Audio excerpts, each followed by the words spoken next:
Hey, can y'all if y'all in here, hey, can y'all hear me? Let me know if y'all can hear me. This is just a little test. My God, what's up? What's up? Can you hear me? Like I said, this is like a little test. I got my little microphone thing on. I will know if y'all can hear it clear or does it sound like it's coming from the audio? Let me know. You can. How does it sound? It sound like normal? Like you can hear me clearly? Yeah, I know. Yeah, I know. Like I said, this is like a test. I'm surprised even one person up in here. Like I said, now that I know that it worked, now I can do other shit in the future. Sounds good. Okay, got another one in there. Hey, you got a crown by your name. It says number one. What does that mean? Does that mean like you're a member of the channel or I don't what does that mean? Or does that just mean you uh okay, what does that mean? I sound like an old head right now, but I don't know what none of that shit mean.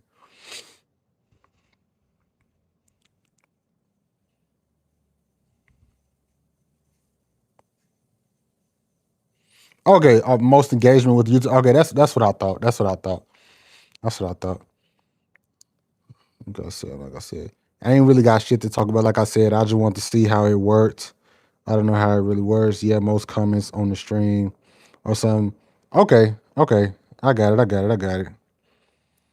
So I'm trying to see like in the future, what do I plan on doing? Cause like I don't have no setup or nothing like a computer where I can like react to shit like games and stuff. Like I want to, but like I said, I want to take it one step at a time. I just want to do shit like this, even if it's like one person in there, two people in here, three people. Just work my way up. Then we can start doing other shit. Yeah, I know. Hey, you got any questions? Cause we always debating about shit. You got any questions, bro? Cause I think I still ain't answer you from the Discord. That was my bad. I planned on answering you. You always got something to debate about. And I seen a couple of your videos. Like I didn't watch it, but I seen like your titles. You be tripping, man. You talking about Kyrie overrated? What the hell you talking about? Nah, for real. I seen it. I'm like, bro, what the fuck is this dude talking about? You finna start clickbaiting? Clickbaiting. What the hell? You finna start clickbaiting? Talking about Kyrie is overrated. I'm like, boy, the hell is he talking about? It's not clickbait, bro. It is clickbait. What do you mean, Kyrie? Bro, I'm telling y'all, I remember I was at the court, right? I was at the basketball court. I'm playing 1v1 with my homeboy. And on the other end, there's this basketball trainer and this kid. He asked the kid, what's your favorite basketball player? The little boy said Kyrie. He was like, man, you don't need to watch Kyrie. He ain't got no left hand. Like, like, I don't know what it is, but y'all talking shit about Kyrie. I don't know what it is. Y'all are tripping. Y'all are tripping, bro. He's on bro, none of the shit you say is valid when it comes to criticizing Kyrie. I'm gonna be real with you. Like, how can you criticize Kyrie? It's because he's compared to Curry. Don't nobody really compare him to Curry though. I mean, I guess they do. I guess like this era, this generation, those are the two like top point guards. So I guess you're right. But like, you ain't gotta like tear one down to build up the other. You know, like we talked about this. Like you ain't got to call Kyrie overrated. You can just say what you like about Steph, what you don't like about Kyrie, or you can say what you like about Kyrie and what you like about Steph, but just say you prefer Steph. You ain't got to call Kyrie overrated in the process. Now, I don't know what you're talking about. What's overrated about Kyrie? Oh, you a hater? Okay, they explain a lot. Let me shut up then. I'm not gonna get no logical answer. You'd say you just a hater. Kyrie is the best skill guards ever, one of the best, most skill guards ever. Yeah, that's a fact. That's a fact. But I don't think nobody, even a professional hater like my boy, I don't think he would disagree with that. Kyrie is definitely one of the most skilled players ever. That's just common sense. Name one guard who can do everything Kyrie can do. Hey, yo, what the fuck? Man, y'all tripping. Don't start this. I ain't that popular for y'all to be trolling me and shit. I only got like 7K subscribers. Like, I ain't at that level where y'all can start trolling me and shit and saying weird shit. Cause I don't even know how to block you. I don't even know how to block you. That's the thing. You saying this weird shit, I can't even stop you from saying it. Um, how old are you? I'm 22. I turned 23 in November. I have to think about that. It's crazy. I also think Chris Paul, Steve Nash, Iverson had more skill. I did. I don't know. I disagree. I disagree. It just depends, bro. It depends on the criteria you're trying to stack it up against. It depends. Chris Paul, is he better than Kyrie? Like, they have two different roles. It's so hard to compare two different roles, and like their impact is, I don't know who is more impactful, Chris Paul or Kyrie. It just depends, man. They've played on two different teams, had two different roles. It's hard to really compare them and stack them up, because Kyrie has always been like a number two to LeBron, or like he was leading the young squad with the Celtics. He was playing with KD and James Harden in Brooklyn, and then Chris Paul. He pretty much had his own team in Los Angeles. So this is two different roles. Like, when you have two different roles, like the requirement or the required impact is going to be different. Let me see. What's up, Yaxel? I know that ain't the real Yaxel Lindenborg, but what's up, man? Also, me being a hater doesn't mean I can't have logical arguments. I guess, man. I guess. Hey, man, appreciate your work. Hey, appreciate it. Appreciate it, man. Appreciate it. Derrick Rose, Kyrie, Stephen Curry, Damian Lillard, John Wall. Those are some really good point guards. Damian Lillard used to be like weirdly one of my favorite point guards when I was like in fifth grade, fourth grade. I don't know why. I didn't even watch Damian Lillard, but my homies always compared me to him, even though I was trash as hell. I don't know where that comparison came from. Like, I was a Steph Curry and Russ guy, Russell Westbrook. When I was in third grade, fourth grade, fifth grade, I was a Russell Westbrook guy and Steph guy. Chris Paul is my idol. That's a good idol. Hi, my name is your mom. Why the hell did I read that? Y'all tripping. I think in basketball about pick and roll with Steve Nash shows the depth of knowledge elite players have. Mm, let me see. Because the skills Kyrie, because skills Kyrie is skilled, doesn't translate as well, which matters. And it's also it isn't debatable for you even you want. Mm-hmm. Oh shit! What's up, Coach Midrange? Yeah, I'm just trying it out. This is just a test stream. Oh, but no, Coach, I had a camera when we was doing the live, the conversation. I had a camera, but I was tripping because when I got on Discord, I'm tripping. I used to box. I'm kind of, sometimes my brain be tripping sometimes. I got on Discord and I saw that I didn't see your face. So I was thinking we was doing an audio call, but I didn't put, like I said, my brain was tripping. I didn't understand, like obviously your face is gonna be showing on your stream, on the video to everybody. So like when I got on the call, I was like, dang, I don't see his face. So I might as well turn my camera off too. So that was on me. My bad, coach. Like I said, that's what boxing do to you. I did not put two and two together. Um, hey, Patriot, I'm finna block you. I don't know how to block you, but I'm finna block your ass. You saying some crazy stuff. You saying some crazy stuff. I'm finna block you. Yeah, man, I got it figured out now. Yeah, yeah, coach, for sure, for sure. Cause I got a lot of stuff I definitely want to go over with you. Like a lot of things I want to talk about, training industry, and then some other things.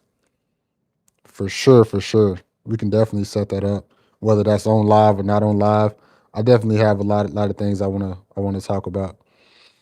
Let's go. What state are you from? Just wondering because I'm from Texas, bro. I'm from Texas, Longview, Texas. Uh, yeah, see, yeah, I'm down here in Longview, Texas, East Texas. That's where I do my in-person coaching. Denny Avdia got that full speed right drive down. Yeah, Denny Avdia, that boy can hoop. He was actually one of my favorite players coming out the draft. What draft was he in? He was in the James Wiseman draft, right? That was what, 2020, 2021. He was in that draft, right, with James Wiseman in him because he was like a crazy good defender overseas. Like he was a crazy good defender. I did a lot of homework on him. He was one of my favorite players. Like seeing the player that he's transformed into now, it's crazy because I didn't see it. Like he's a legit like all-star caliber scorer now. Like that was one of his weaknesses. You know, with European guys, you know what they say about them. Oh, he's not going to be quick enough to get past NBA defenders. He's not athletic enough. You know, like I thought he was just going to be like who's the guy for the Nets? Drummond. I cannot say his name, but from BYU. You know, pretty much just like a spot up guy, closeouts guy on the wing. But no, Denny Avdia, he's a legit scorer now. Let me see what y'all saying. His defense went down though. I don't know what happened. Like I thought he was gonna be an all defensive team level defender.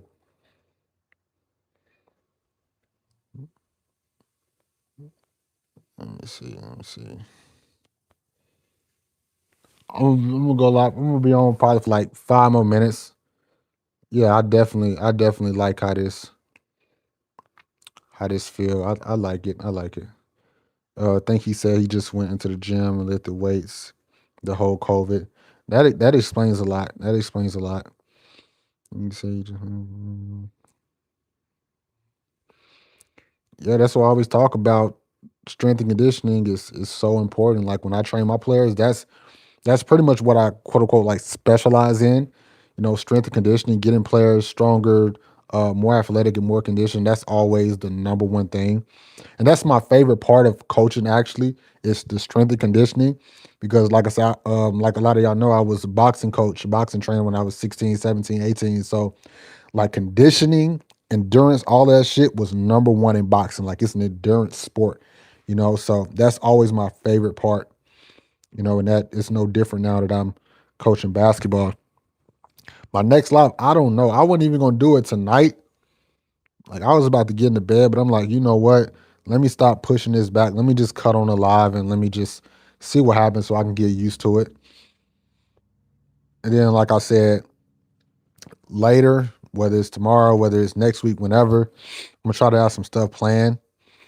If not, then we can just have conversations and stuff like that.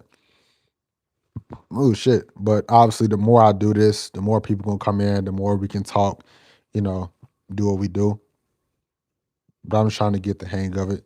Get used to talking to a phone, you know, because it still feels so weird. Because I'm in my living room right now, just by myself talking to my phone. So it kind of it still feels weird, but I'm getting used to it because I like to talk. I be yapping. Y'all watch my videos. I be yapping a lot, so I'm getting used to it as the minutes go on.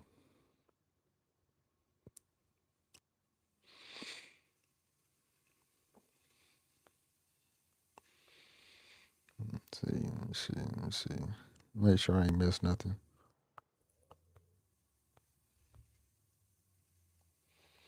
Mm.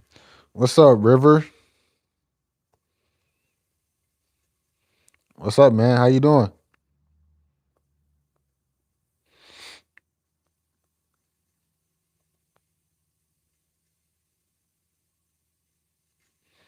That's good, man. That's good, man. How long you subscribed to me?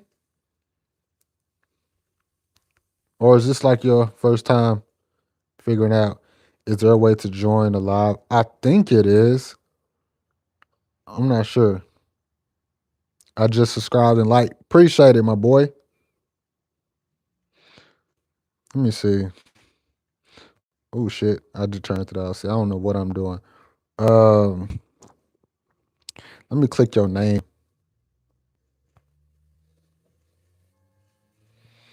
Okay, I see how to put y'all in timeout now. That's a very good thing to know because first day streaming, y'all already in the comments saying, wow, shit. This is my first time ever streaming. And I already had 2 trolls.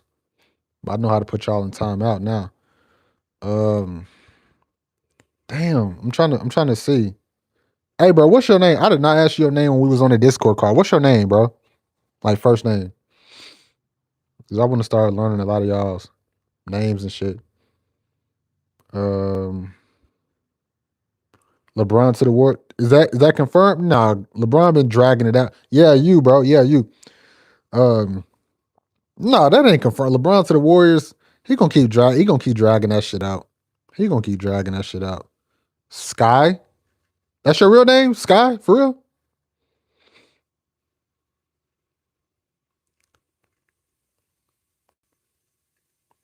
Okay, bet Sky. Okay, I got you. Uh,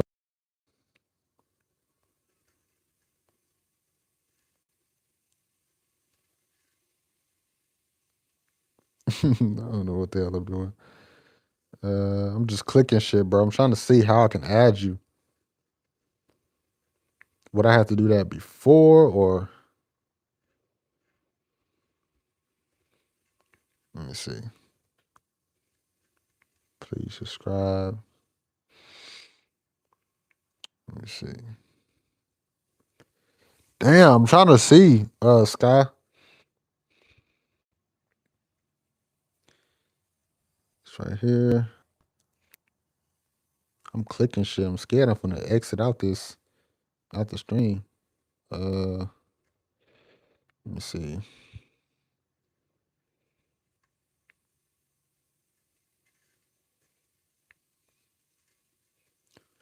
No, but I think there is. Cause I think like before I start the stream, Sky, before I start it, it gives me like an option. It gives me an option to add somebody. So we would probably have to talk about it before we hop on, and I can add you like right before, cause I can't find it right now. Bet, yeah, I got you, bro. I got you. I'm probably gonna get off in a minute. You got anybody got something they want to ask, debate, training, whatever before I get off? Like I said, I like it. I can get used to it.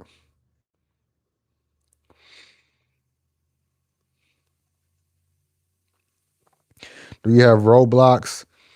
Man, I suck at video games. I ain't played like really got on a game. I ain't played a game in like 6 years, maybe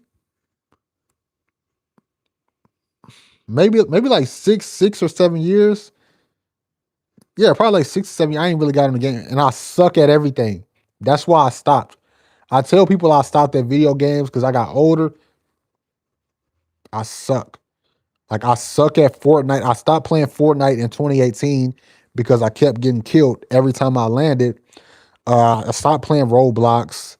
I stopped playing 2K. I'm trash at 2K. Like I don't play. I don't play nothing. I can make you better. No, I ain't even. That ship has sailed. I'm telling you, I'm terrible at games. I ain't even trying to play. Um,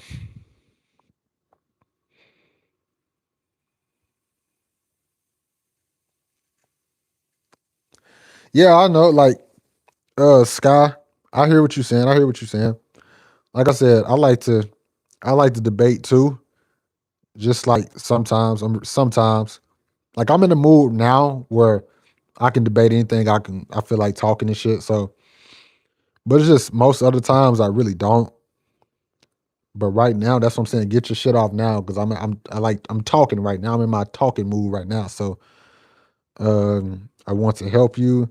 No, bro, I'm good. Like I said, I'm only focused on coaching and that's it. That's literally um that's my entire life, bro. It's just coaching. I don't really care about nothing else.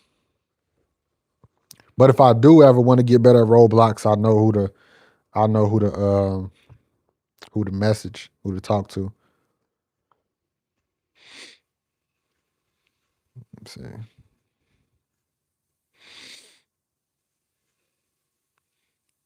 I also got to start putting this phone because it's like an old iPhone. I gotta start putting um my phone on the charger because it go down fast. I mean, I've been on here 20 minutes. It's okay. I'm also getting a gauge for seeing how long I can stay on here before my phone go dead. So 20 minutes still ain't nowhere near going dead. So I probably could 30 minutes, 45 on a regular basis. Um, you said coach what? Coach what? What you trying to say, River? And I get you. You don't want to compare players, and that's fine. But even with the other things in the game, I still think I can have a contradicting opinion to give a different perspective. Yeah, for sure, for sure. Like I said, sometimes I just be getting like I said, I be hearing, I be debating with people every day in the comments, like every single day since I was 16. So a lot of the shit, bro, I just be tired of it. So it ain't even you, bro. Like if more people was like you, I wouldn't be tired of it. But unfortunately, most people ain't like you. Most people are just, you know.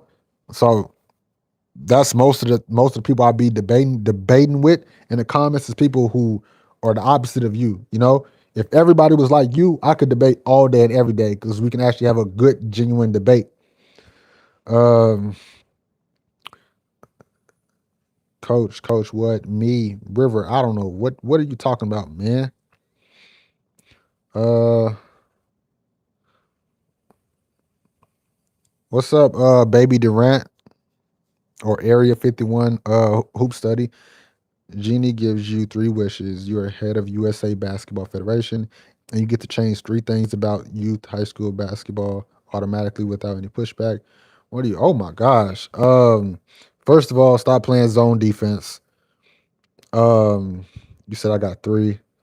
So yeah, first we stop playing zone defense, especially with 6 year olds, 10 year olds, 12 year olds. Stop playing zone defense, or at least like chop it up. Maybe first half you can play zone, or you got to play man, and then second half you can play zone or whatever. Um, what else? In Texas, there's no shot clock. I don't know if it's like that where y'all at, but in Texas, there's no shot clock in high school, middle school, or nothing. So down here where I'm at, I would say number two is add a shot clock. Cause the shit we be seeing down here in Texas is crazy. You got teams holding the ball for like 2 or 3 minutes. It's insane. I hate watching it. So those are the two I can think of off the top of my head, honestly. Any pushback. What are you choosing to do? Yeah, those are the two biggest things. Those are the biggest things. I probably can think of some more if I actually thought about it, but those are definitely the two. But what type of things do you want to debate the most? Like what type of it don't even matter, Sky. Like it don't matter. It can be anything. So most people don't like you in your chat. I don't know. What do you mean, River? So most people don't like you. I don't know. Um maybe what moves are the best, etc. What's the ideal player, whatever? Which style is the best? Like, what things would you want to debate that's interesting? Like anything, bro. It don't even matter. It ain't even got to be basketball. You feel what I'm saying? It can be literally anything. Like when I'm on live, that means I feel like talking. You know, so it can be anything. It can be basketball, not politics though. You know what I'm saying? But anything outside of that, it don't matter. In Cali, there's a shot clock Thursday. Yeah, bro. Like, because I watch high school games every single week from different states and stuff like that. Like a lot of people have shot clocks, but down here we don't. I've heard a lot of reasons why, but I hate it so much, man. Yep, good call. That's crazy. It's still no shot clock. And it's that, yeah, like I said, I heard a lot of different reasons why. Some people were saying that a lot of cities or a lot of teams or schools can't afford it. So they were saying like some schools can afford a shot clock and some others can't afford a shot clock. So they just like everybody, no shot clock. That's what I heard. It could be something more than that, but I don't know. Would it be okay if I lead the stream? River, I'm not holding you at point, man. You can leave, bro. Like I said, appreciate you subscribing, but you probably gonna take this the subscription back after I said this. You can leave now, bro. Like I said, appreciate you coming in. Appreciate you coming in.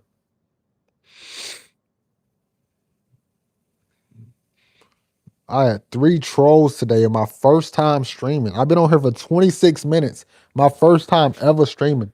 I got 3 trolls. I learned how to time y'all out though. So if you say one more weird thing, I'm gonna time you out, bro. Just so I can see how that button works. Let me see.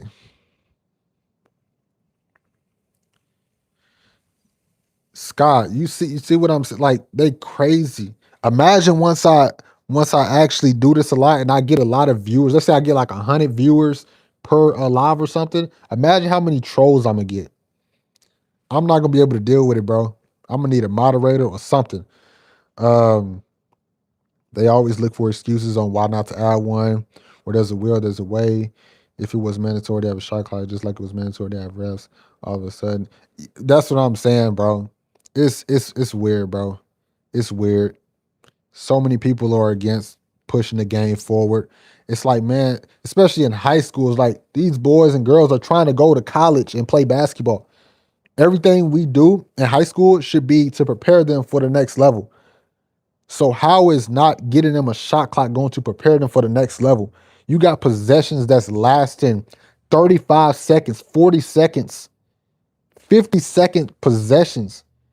It's crazy, and it does a disservice to the defense because these defenses you're trying to guard for 40 seconds. It's impossible. I hate watching it.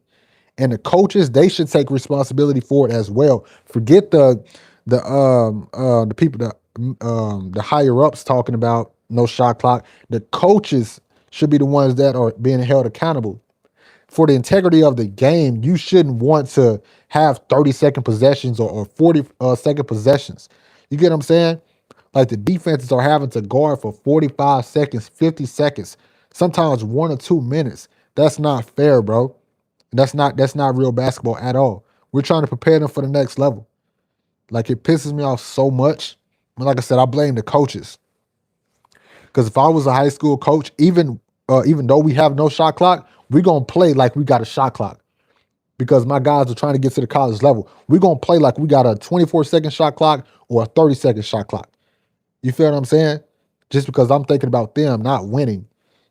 I'm telling you, you literally got teams and coaches calling like 10 plays in one possession because they got unlimited time. And I hate it, man. Uh Cannot be the moderator, but I don't have a job at the moment. When I get one, I won't have time. When I do, I can. Like I said, I'm gonna have to think all that through, Sky. Like I said, because I really don't have no plan yet with this live stuff and YouTube stuff. I'm just doing this just because just to see what happens. Um, like I said, I'm all about community, bro. I'm all about helping people, talking, having conversations. But yeah, you'll definitely be the guy I go to if I want to have a moderator. What's up, Coach G? Did you play high school ball? I did my freshman year, and funny enough, I actually scored 20 in my first ever high school game ever as a freshman. But it was against this team called Pleasant Grove. They was trash, bro. They was trash, and I was trash. So to let you know how trash they was, if I scored 20, you know.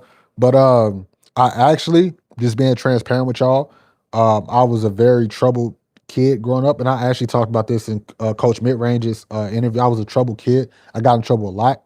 I was a star player in football, track. I was a star athlete, but I didn't have this in check. So none of that worked out. I'm gonna be real with you. None of it worked out. And I actually started boxing in high school because like I didn't have nothing else to do, and all the other sports just didn't work out because I wasn't disciplined enough. So that's when I started boxing. Then I had to stop boxing because of COVID and other stuff. Then I became a boxing coach slash boxing trainer because I was getting in more trouble. So my homeboy's dad, who owns a boxing gym, he came and got me and was like, "Hey, you gonna work with me in the gym to keep you out of trouble?" And little did he know, I actually was really good at coaching kids. So I learned from him and a licensed USA boxing coach. So that's where I got my coaching experience. So everything lines up. So everybody can probably talk shit like, oh, he didn't play high school ball. But what they don't know is it all like lined up perfectly to where I am now. Like if I never like quote unquote failed at basketball, I would have never boxed. And if I never boxed, I would have never got the opportunity to be a boxing coach. And if I never got the opportunity to be a boxing coach, I would have never known that's what I wanted to do once I graduated high school. So it all lined up to where I'm at now. So long-winded answer, but no, I played in high school, but not really. Um I actually got decent at basketball after I graduated, weird enough. Like I'm actually a really solid player now, which is weird. It be pissing me off because I'm like, damn, if I was as good as I am now, I ain't no star number. I'm like, if I was as good as I am now, back in high school when I was a freshman and sophomore, man, that should be making me mad. My state had a 30-second shot clock over 10 years ago. Like when college moved down to 30, yeah. Then all of a sudden, a few years ago, we bumped it back up to 35 for no reason. Man, at least y'all got a shot clock, bro. I don't care if it's 28 seconds, 35 seconds, 40 seconds. Just have a fucking shot clock. Should be moving down 24 seconds when instead no back. Yeah. Even in former times with no shot clock. I mean, my kid. Yeah, bro. You get it. Like, have your team play like we got a shot clock. Development over wins. Development over wins. I played high school varsity in California, and it was a 35-second shot clock, but it felt long as fuck. Yeah, like I said, at least you got a shot clock, bro. River said, I'm back. Are you gonna be on your best behavior, River? Don't get timed out, bro. Track which event? The 100 and the 200. I did not do long distance. You could not, like, I'm telling you, nobody could make me do long distance. 100 and 200, I was a star, bro. Like when I was like, when did I start? Maybe 10 years old or something like that. I was running with 12-year-olds, 13. I'm telling you, bro. I ain't got no footage, so I can't really talk crazy because I ain't got no footage to back up what I'm saying. I only got like highlights and clips when I was playing football in 6th grade and the all-star team and shit. But yeah, 100 and 200, that was my thing. When you 10 years old, the 200 is long as hell though. I remember I used to be scared of the 200. Like, bro, it was so long. Pause. But it was so long, the 200. When you're 10 years old, 11 years old, that shit like forever. Yeah. I got into basketball late. Like there are players on the team before school. I know I was just better. Mhm. Oh, I actually don't know. Like I said, like I only ran like 10 years old, 11 years old, 12 years old, a little bit of middle school. I don't really know my times, but yeah, I don't think I ever really, because like my grandpa was always timing me or our coach was timing me, but I never really thought to ask him. But my 40 time when I was in 8th grade, I ran a 4.6 in 8th grade. It was like 4.6 4 4.64, something like that. I'm telling you, I was fast as shit, bro. Fast as shit. I done got fat now, got injuries and shit. Man, I'm 22, bro. I'm talking like I'm 44 out my prime, you know. But yeah, I ran a 4.6 in the 8th grade, so that lets you know how fast I was. You know, I was like extremely fast. Uh,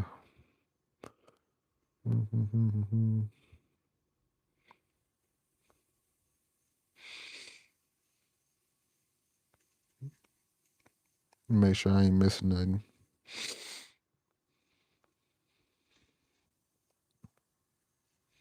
I could get like sub 12 and not like the best, but decent.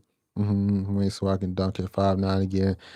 Yeah, I actually could dunk was it my junior year of high school? Because I'm 5'9" as well. I was dunking at my junior year and the summer before my senior year.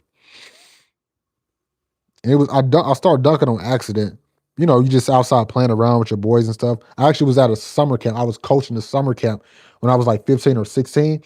And me and my boy, like one of my younger clients or whatever, we were just fucking around and stuff outside, shooting on the hoop and stuff. And then I just tried to dunk and I got it. You know, first I touched rim first time. And he was like, "Bro, you can dunk. You can." I'm like, "Man, no, I can't." But I kept trying and I got it. After that, it was just easy. But keep in mind, I was extremely athletic back then. Dang, I'm also 5'9". Damn, we all 5'9". Short kings, man. But I can only dunk on 9.5. I feel you, bro. Shit, now I can't even do that. Like, so I got a lot of injuries and shit, medical conditions. Like, bro, I'm telling you, all the injuries and medical conditions that I got at 22, you would think that I'm 50, bro. You know what I'm saying? Still blessed to be here and all that, but like, damn, I lost all that athleticism and shit. It's crazy, boy. Um, yeah, but I used to could dunk. Yeah, you graduated high school last year. Yeah, damn, you young. But I'm telling you, y'all be making me feel old as hell, bro.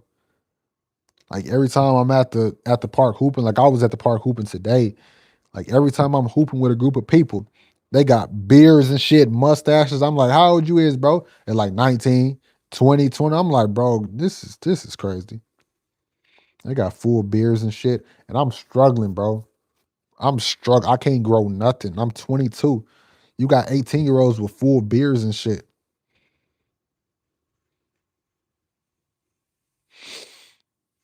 I feel you. Life got in the way for me. Yeah, bro. I wish I could dunk again. I wish I was just athletic again, bro. Like I be playing 1v1 every single week with people and they be saying I'm fast. I'm like, bro, y'all don't even know, bro. This damn.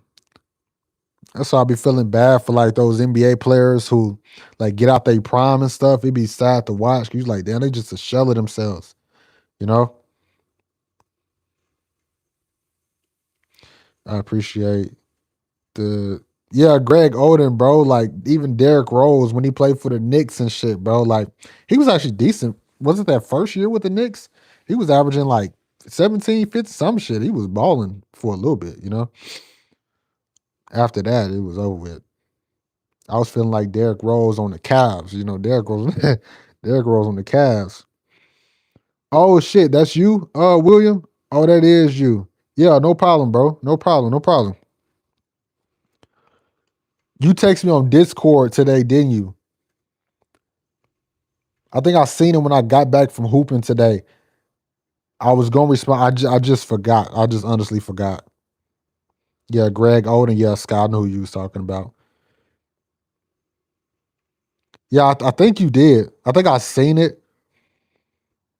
Yeah, yeah. I think I seen when I got done hooping. I was like, all right, I'm gonna hit him back when I get to the house. But I just forgot, bro. Like I said, that's what boxing do to you. My damn brain scrambles sometimes, boy. How busy is your schedule? How many clients per day? So I usually train Tuesday, Thursday, and Saturday morning. So Tuesday, Thursday, Saturday morning. But on those days leading up, like I'm all about preparation. So on those days that I train Tuesday, Thursday, and Saturday, like I'm watching film and studying and looking at data like all the way up until I train. So preparation is oh my gosh, shit. Well, preparation is huge for me. And on the days that I don't train, I'm still studying and learning. Like I told you, like I literally watch probably like 20 plus games every single week. Like I'm just that obsessed with it. So like I'm always studying the game. I'm actually doing like a project now where I'm watching like 10 games, college games where I'm writing down every point that's scored in each game and writing down where it came from so young players know what to actually work on, right? So most points come from like closeouts, transition, shit like that. So I've done it before, but that's just how obsessed I am. I'm willing to write down every single point of multiple games, full games. So that's why on the days that I'm not training, I'm still training. You get what I'm saying? because I got to study strength and conditioning every single day. I read and study the book every single day. Um, then I got to get my own workout in. I'm getting back and doing my boxing workouts and shit like that. So it's just busy, bro. Like I do the same shit every day. So it's hard to do something different. I'm gonna be real with you. Like this is like my routine. Like basketball is my entire life. So I'm never not busy for real unless it's like nighttime. Like right before this, I literally was watching like when I was in the bed, I was watching Purdue versus Texas, March Madness or whatever. So I'm probably gonna watch another game when I get off here. Like that's just my life. That's what I do.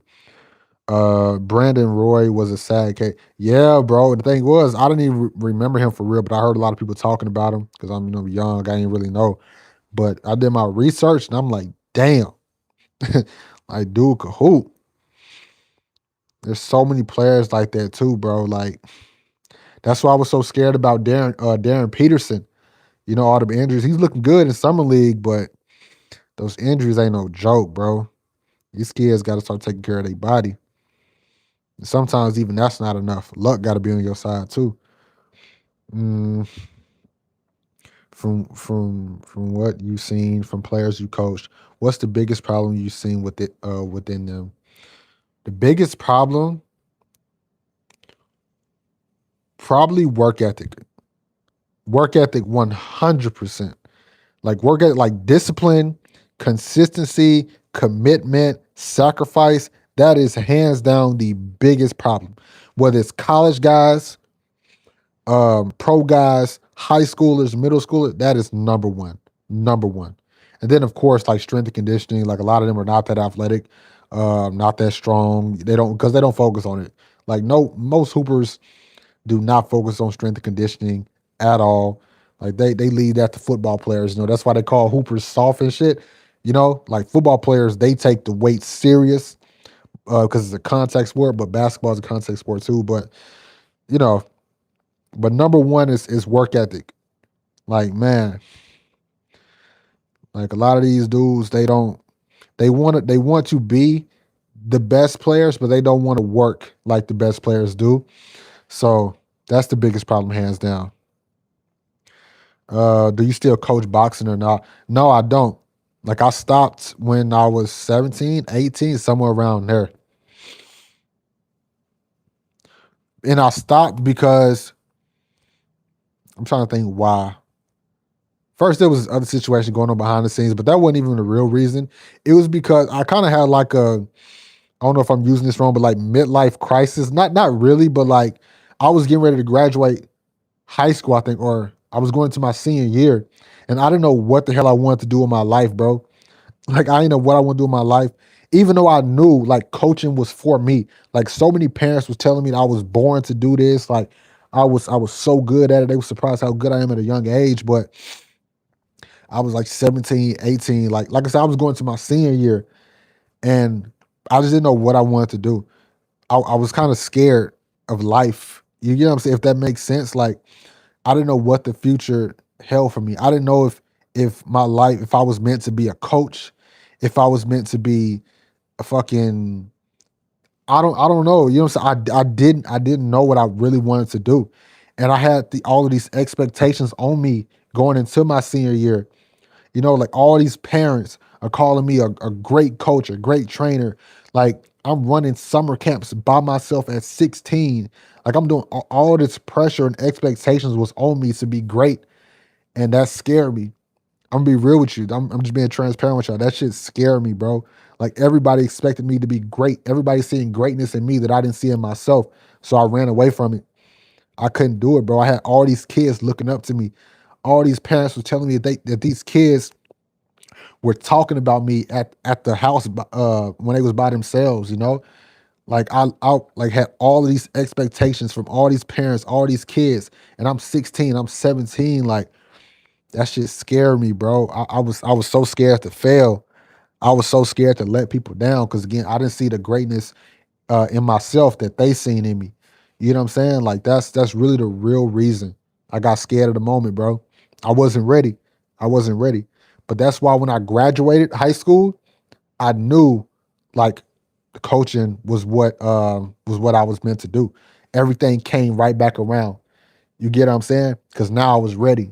Back then, when I was 16, 17, I wasn't ready, but now I'm ready. You know what I'm saying? I know this is what I was born to do. This is my shit. You get what I'm saying? Um, Weight room was my biggest weakness in high school. I got so much stronger in a year after going to college. If I was stronger, I felt like I could have. Yeah, bro. Most people don't take that shit serious until it's too late. Like think about like Tyler Tanner. He could have went like in a lottery or at least in the 20s in the NBA draft. Tyler Tanner, the point guard for Vanderbilt, like 5'10", 5'11". Um, he could have went like in the 20s or something, but he got info from scouts and stuff that they told him like, hey man, you too small. Like you gonna get picked on defense. And now he's starting to take strength and conditioning serious. So he's going back to Vanderbilt and he's already gained like 12 pounds, 15 pounds, some shit like that. And it's like, damn, imagine if you would have focused on that shit before you even got to college, you know? You get what I'm saying? But everybody learn at different speeds. But yeah, a lot of hoopers take that shit serious way too late, but better late than never. I can kind of relate to that story. I used to struggle with readiness too. Yeah, bro. I'm telling you, like at that time, I just wasn't ready, bro. I ain't afraid to admit that I was not ready. I was not ready for the moment. Them expectations scare me, bro. Scare me. Scare me. But everything comes around when it's supposed to. You get what I'm saying? Also, sometimes it's hard to keep going. Like one of the best fish deals, man. It's hard. That's what I mean. Yeah, man. Um, let's see. Yeah, that's usually the separator, bro. It's like strength and conditioning, athleticism, obviously, and then it's like work ethic and shit like that.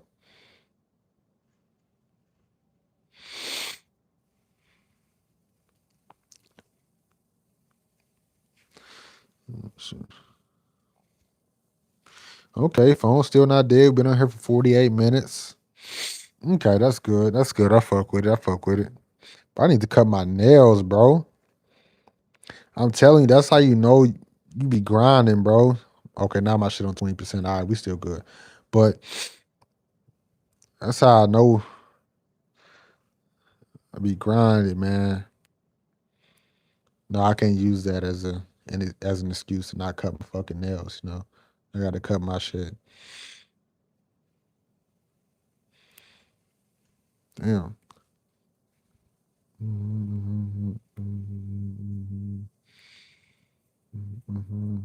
Former high school coach post for stuff on Facebook.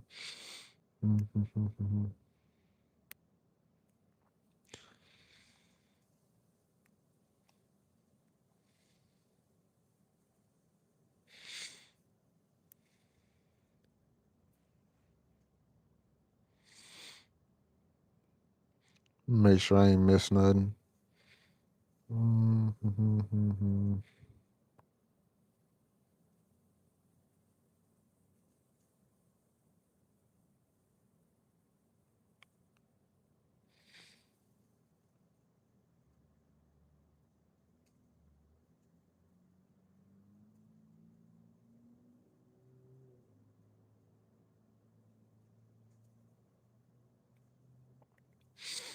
I know you're talking to William Sky, but it's definitely possible to be a coach without even playing in high school.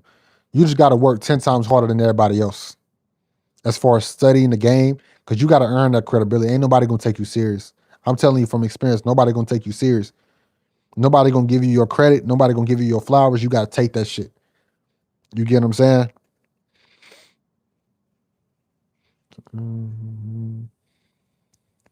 You just got. I'm telling you, you just gotta put in the work because ain't nobody gonna take you serious at all. Especially you 5'9", like people just gonna judge you right off the bat. They not gonna take you serious. They not gonna take you serious at all. You gotta go take that shit. I'm telling you, when I first started, nobody took me serious, bro. Everybody took advantage of me. I'm talking about players, parents. Nobody took me serious until I took myself serious. You get what I'm saying? Then when I started taking myself serious, I started letting everybody know, like, man, I'm that dude, bro. Like in this coaching stuff, I'm that dude. I know what I'm talking about. I know what I'm doing. I can help anybody. I just start proving everybody wrong. You know what I'm saying? To earn that credibility, you got to do action. You can't just talk about it. You got to get results. You get what I'm saying? Yeah, of course. Don't go around telling nobody your playing experience, but they gonna ask. I'm telling you, I get that question all the time, bro. Where did you play it? Like when you coaching, players always gonna ask, where did you play? Did you play in high school? Did you play in college? Especially at least what I got that's like decent. Not only do I get results and I'm all about action, but I'm decent at basketball. So like when somebody um asks what did I play or something like that, and I'll be like, no, I ain't play nowhere. But I'm like, hey, let's 1v1 me real quick so you can see. You know what I'm saying? But like I said, that ain't a qualification, but that's something that just me being decent at basketball. Whenever somebody try to question my resume or question where I played or stuff like that, I'm like, check up. Let's play once. Even if I lose, you gonna feel me. You get what I'm saying? Like when I play my college guys, they ass gonna torch me. But you gonna know I can hoop though. You get what I'm saying?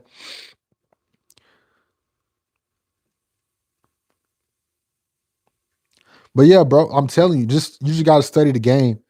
I told you how obsessed I am, right? I told you that I study the game every single day. I told you about the preparation.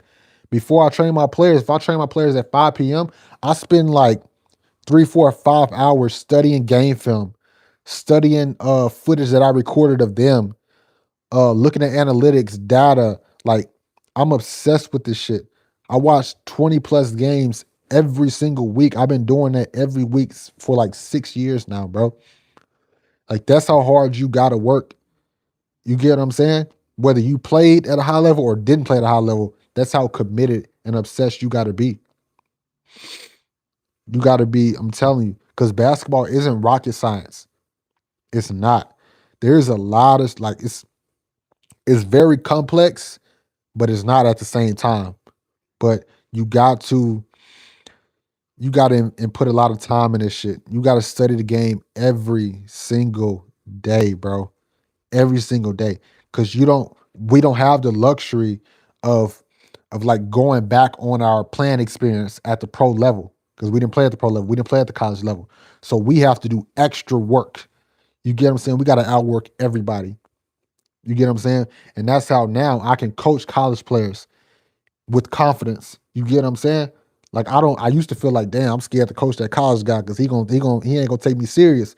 Now I'm so good at what I do. I'm so confident. I can step in the gym and coach all of them, and they gonna respect and listen to what I'm saying. You get what I'm saying? So as long as you put in the work, everything else gonna iron this stuff out.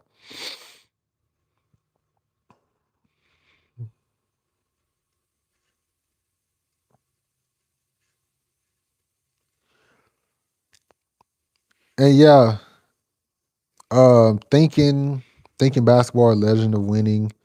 They studied the game. Yeah, but uh, I'm not sure if thinking basketball is a coach or not. I'm not sure, but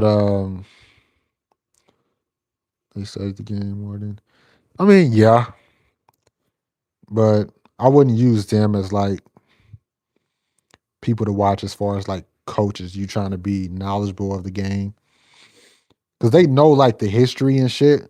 I'm specifically talking about Legend of Win. Like he knows the history of the game. He understands the NBA, but I doubt he can really break down basketball. Now he knows like the surface level shit, but like really understanding basketball in itself, like real basketball, I wouldn't use him as like, you know,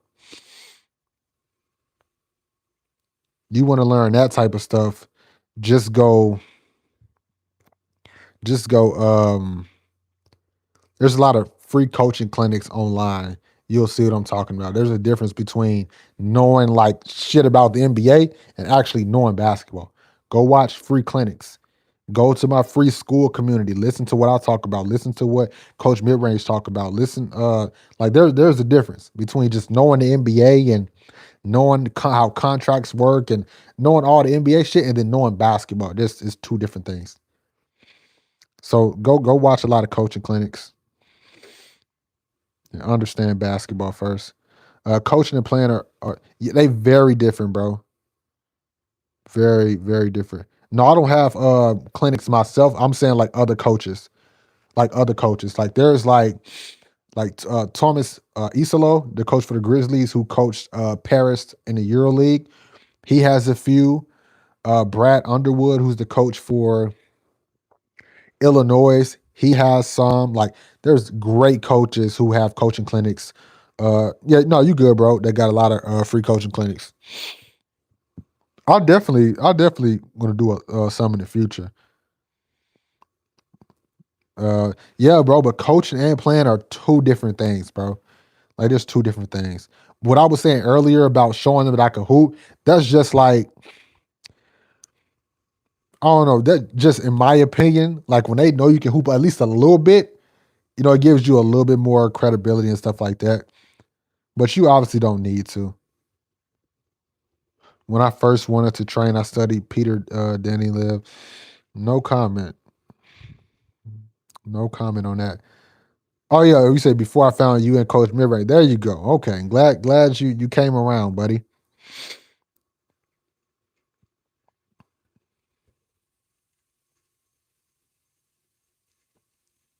You Sky, you talking to me?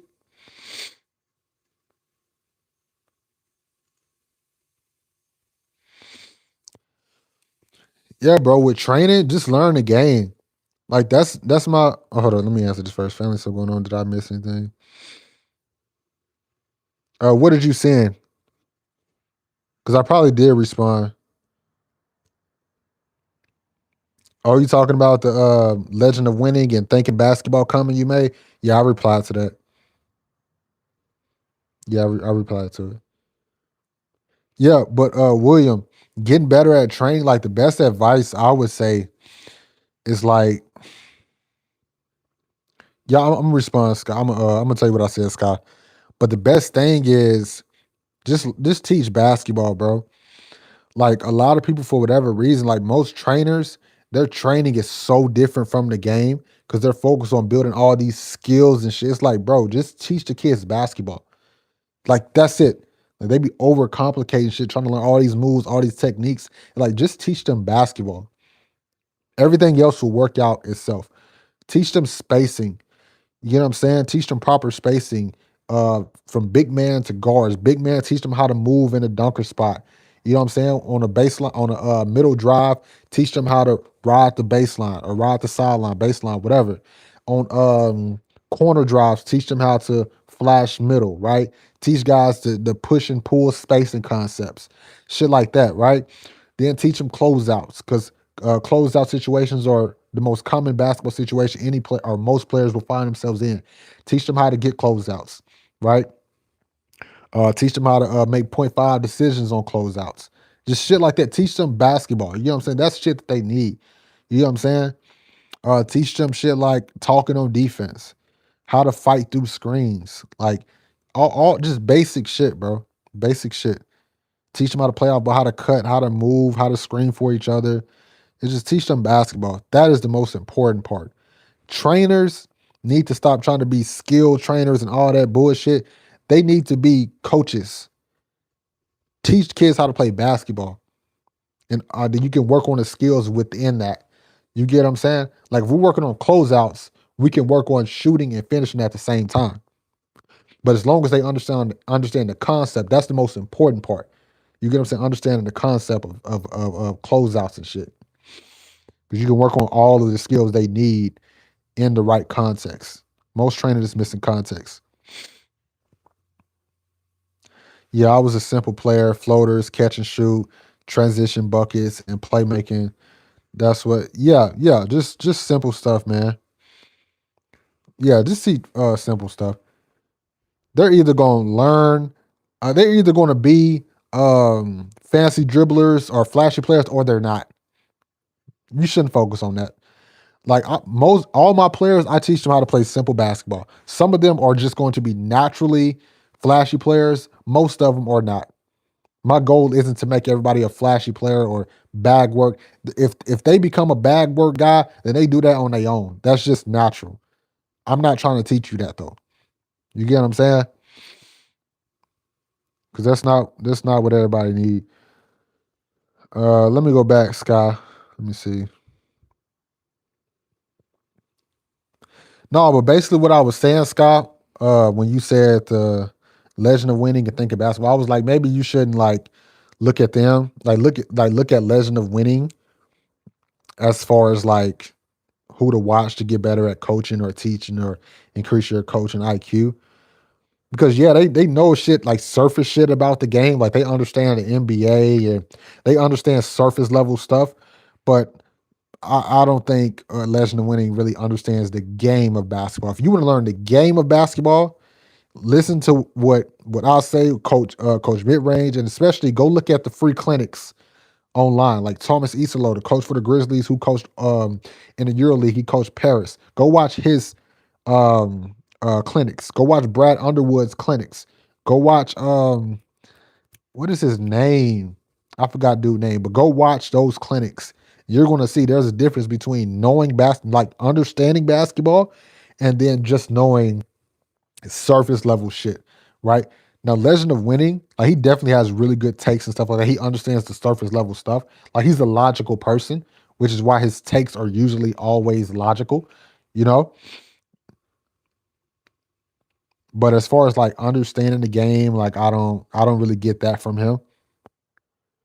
Like there's this boxing channel, this boxing analyst, but he's kind of like Legend of Winning. I watch him all the time. Um, Not because he's the smartest boxing coach ever, like he understands more boxing than anybody, but because he just has very logical takes. You get what I'm saying? He's a very logical person, so he looks at boxing in a very logical way that I can digest and comprehend. Even if I disagree, he can explain and articulate why he feels that way, and that's what I like. Let me see. Yeah, skills trainers, they be scamming, bro. Think you forgot the Illinois coach from earlier. Yeah, Brad Underwood. Oh shit, is my phone finna go dead? Let me see. Yeah, I should know 4%. Yeah, I'm probably gonna be going in like probably got like 5, 10 more minutes. Or could I go over there? Let me see. I'm gonna figure out something in a minute. Um, do you plan to record how you train Ghost Bear be? Actually, yes. I've actually trying to dip my toe into that. I posted a video, I think on my Facebook and my free school community. I don't know if you entered or not. I posted like a quick 1 to 2 minute video of me teaching a 12-year-old the split action. It wasn't like very thorough and stuff because me and that kid, we've already worked on that many weeks. So I didn't go into really detail on it. But I'm still trying to learn how I want to do that. Like I don't know if I want to, because I'm not a content guy, bro. I can't, when I coach a kid, it's like the camera is like a fly on the wall. You just recording what I do every day, but I'm not like a content guy, like cut on the camera and then I'm a, coach for the camera. I'm not that type of dude. I can't do that. But I understand what you said. I might, I have to, I don't know.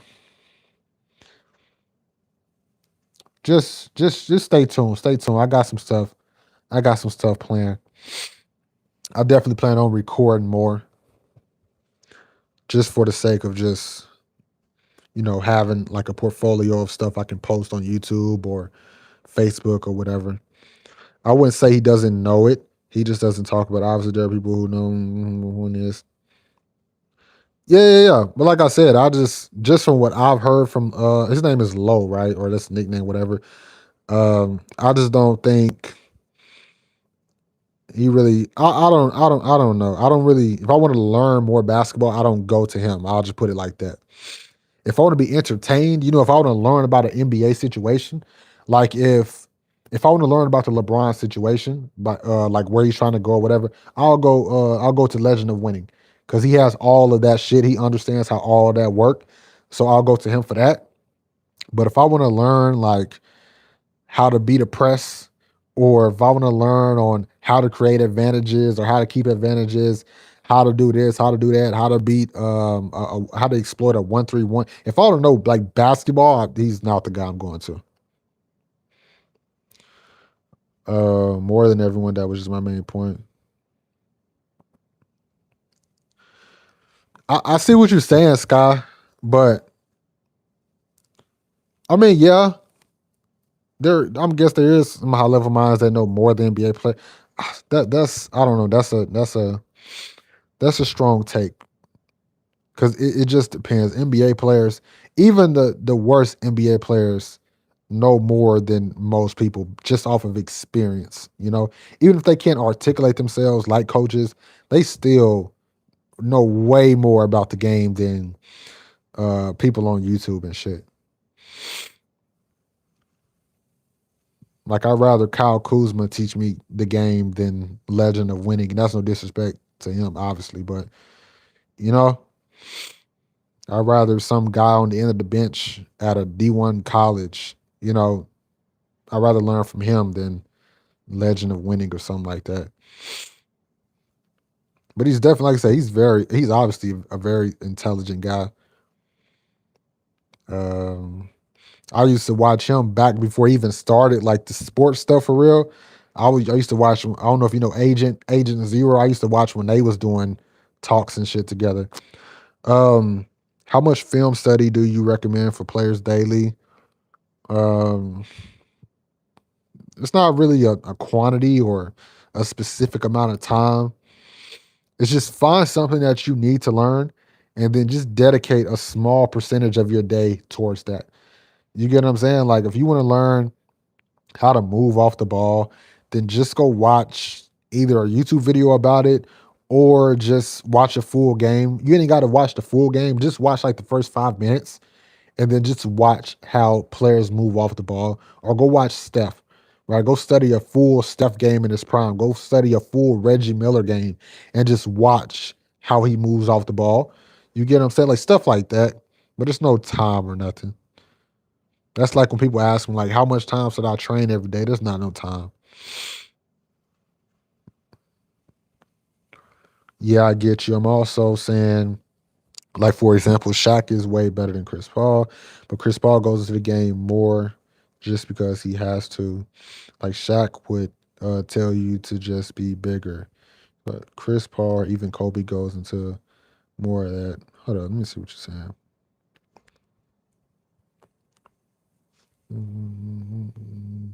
Goes into the game more.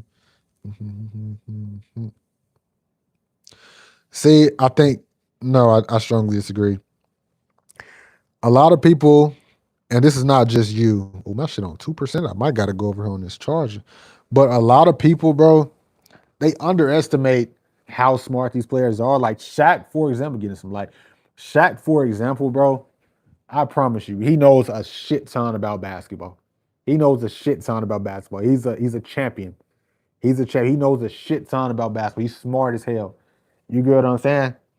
So I get what you're saying, but there's no such thing as a dumb great player. There's no such thing as a low IQ elite player. You get what I'm saying? Like, trust me, Shaq wouldn't just tell you to be bigger. I've seen videos of Shaq actually like trying to teach the game and shit like that. It's way he's not as dumb as he tries to act on like his show and shit, like with Kenny and Charles and them, because obviously he's trying to entertain. No, but if he actually, I'm telling you, he got a lot of advice for a lot of players. He understands the game at a high level. You don't help win 4 or 5 championships by not knowing basketball. Trust me. Hold on, let me see something. Ugh. Oh, shit. Let me see if I can. Mhm.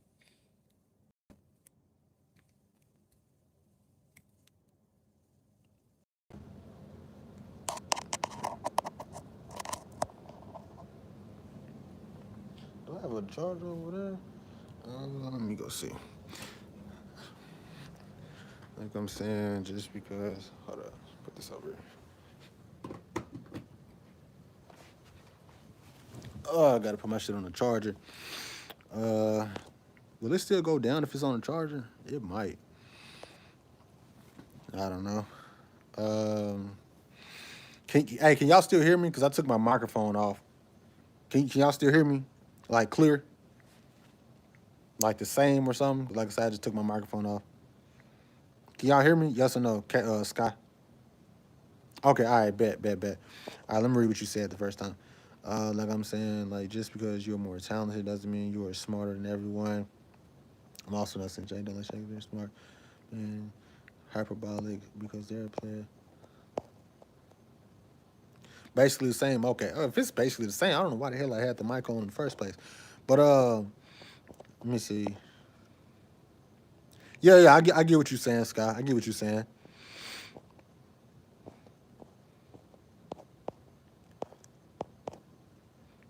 Okay, yeah, okay. All right, so I'm good. Yeah, but those are still two NBA players at the end of the day, Sky. You're comparing Shaq and Chris Paul. Those are still two NBA players, you know? I was talking about like legend of winning and like an NBA player or something like that. You know, like that's what I'm talking. I'm not talking about two NBA players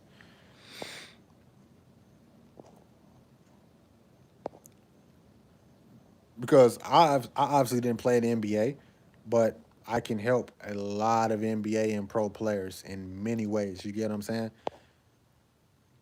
That don't really mean I know everything. Like, I know more than them. You get what I'm saying? I probably know some things that they don't, but I wouldn't just say like, oh, I'm way smarter than this NBA player. Like I'm no, because there's a lot of things that I know that the NBA player doesn't know, and there's a lot of things that the NBA player knows that I don't know. You feel what I'm saying? So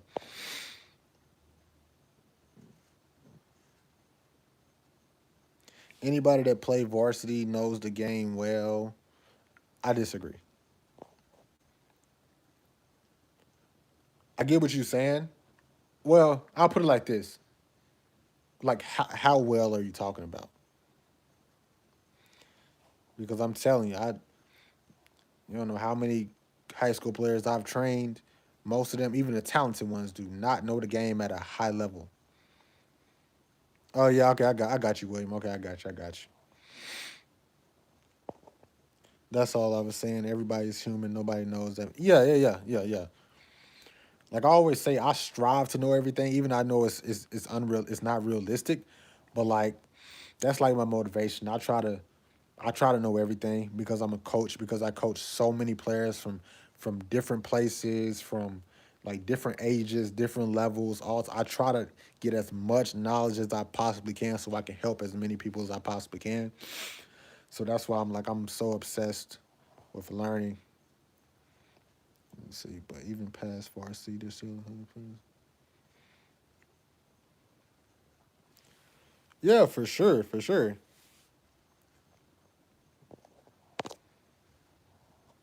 Then my phone just jumped up to 12% from one. My shit be tripping. My shit was on 2%. I put it on the charger for 1 minute. Now it's on 12. Um, yeah, I'm telling you, bro. Like you'll be surprised how many high level players don't really understand the game. Like, bro, there's some college players I train. I ain't trying to put nobody on the spot, but there's some like really good college players I train. Like the shit that they didn't know, like surprised me. Like it was crazy. I'm gonna just leave it there. Like a lot of them are just so naturally gifted. Like in America, like we're just such good hoopers. Like we're so naturally gifted that we don't have to use this that much. Like a lot of them, this shit was shocking me. You get what I'm saying? I was breaking down film with some college guys, and they was like, "Oh, I ain't never thought of that, or I ain't never heard that before." And all I was talking about was spacing and shit. You get what I'm saying? I'm like, damn.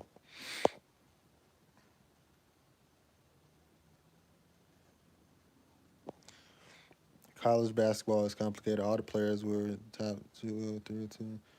Yeah, for the most part, yeah. Especially like high level basketball, D1, everybody was like the man at their school.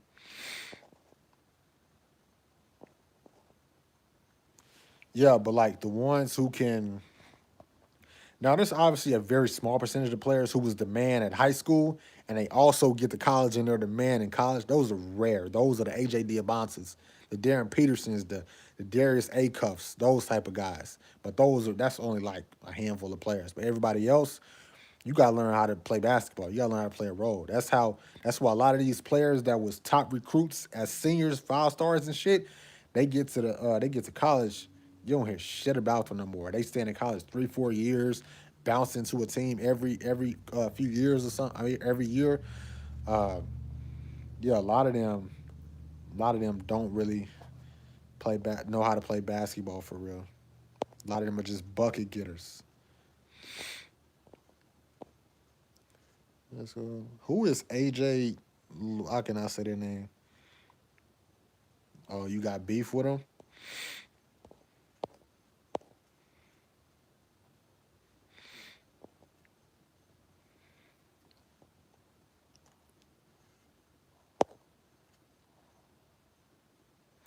Yeah, William. I thought he was talking about AJ Diabonsa. I'm like, nah, I know he ain't got beef with AJ. He plays for the Bearcats. Is it what league is this? Oh, Sam Houston. Okay, okay, I got you. I'm like the Bearcats. What the hell are you talking about? Uh, what you mean he don't know anything? Why you got beef with him? What did he do to you?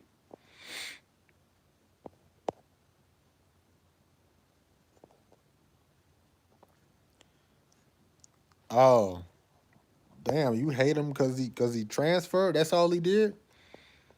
I thought he took your girl or something. Somebody you got beef with him.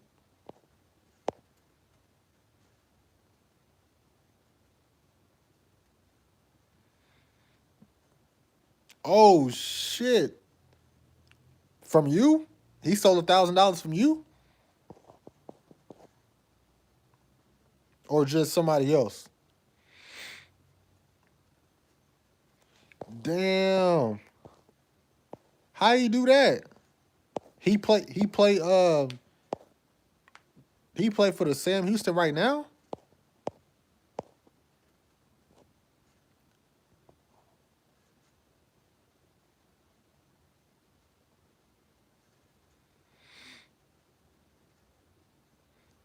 Damn. I'm gonna have to look bro up. Let me see if he can hoop. He just got transferred. Okay. I'm gonna definitely be trying to watch him, man, because that shit crazy. 'Cause if he go to Sam Houston, that's a D1 school, you know. He obviously can hoop. But damn. Sorry to hear that. $1,000 is crazy.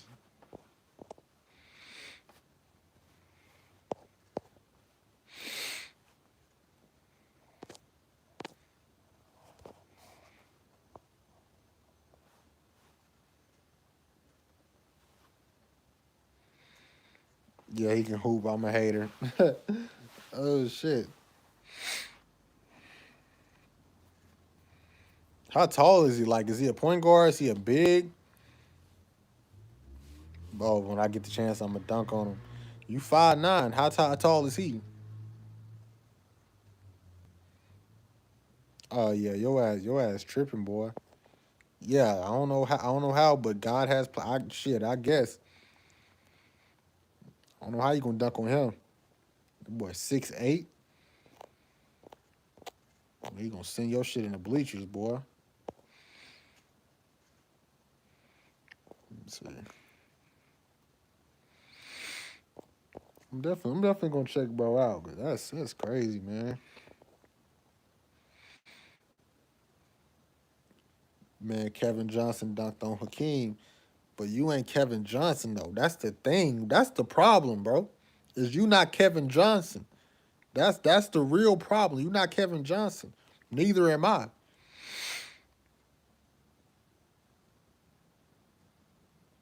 Man. Man, he closer to Hakeem than you that you're closer than Kevin Johnson. We'll put it like that. He closer to Hakeem than how close you are to Kevin Johnson. I promise you that. He's 6'8". He halfway there. He halfway there. Man, I do know that, bro. You say you 5'9". You didn't really play in high school.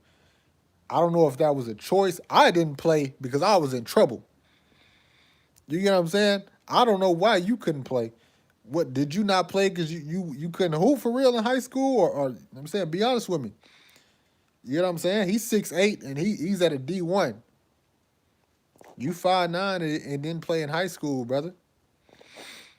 So like I said, he's closer to Hakeem than you're closer than Kevin Johnson. Kevin Johnson could hoop though, bruh. I'm telling you, one of the most underrated players from the 90s, bro. Kevin Johnson, that boy could hoop. He was doing all type of shit. Like he was skilled. He had some skill.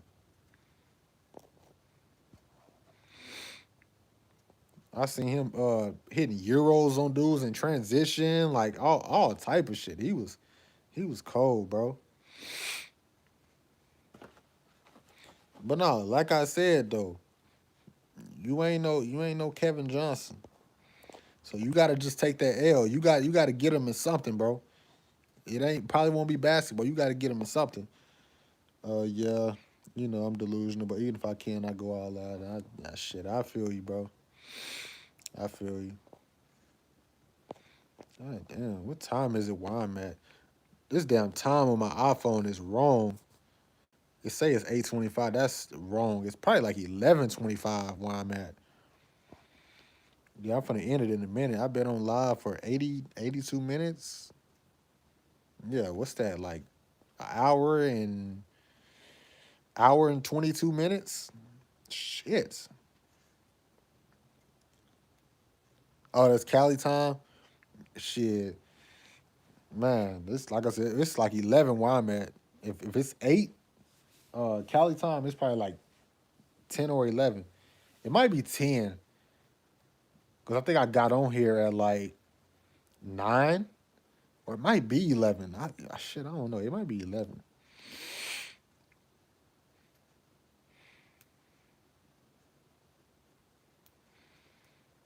Yeah, but whenever you want to head out, let me know. Shit, I'll leave when you leave. Like I ain't really doing nothing. I'm getting sleepy, so like I said, I don't know. I'm probably gonna watch a couple games because I'm saying I'm sleepy now, but I go in there. I'm gonna watch a couple games and I'm gonna be up until like 4 a.m. or something. So, mm, but just know Dylan McCarthy has a 52-inch vertical and he's 5'9", and I know how athletic I was before everyone. I mean, I guess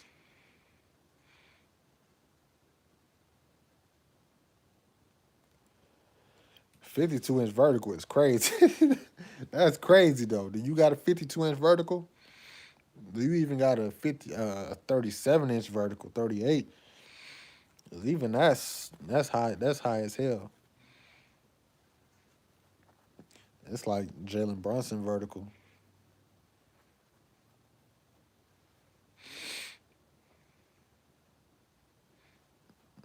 All right, there you go trolling, bro. You ain't had no 52-inch vertical.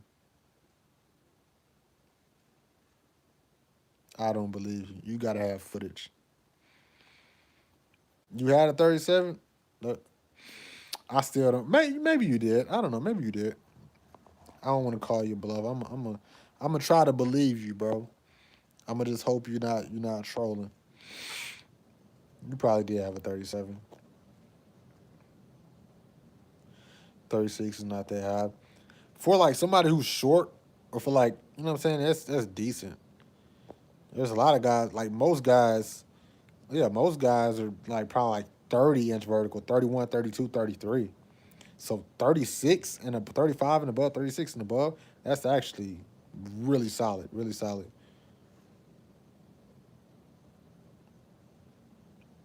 What was your beer? What are you talking about, man? I don't know. I've actually never tested my vertical ever.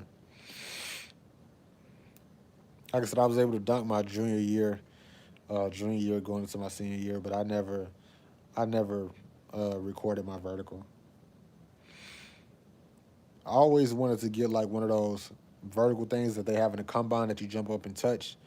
I really want one for myself and then like my players and stuff. But I'm gonna be real with you, I don't even want one now. Like I said, I'm out of shape and shit. I can't jump. I got injuries and stuff. My vertical gonna be 2020, and that's being lucky. And that's being modest.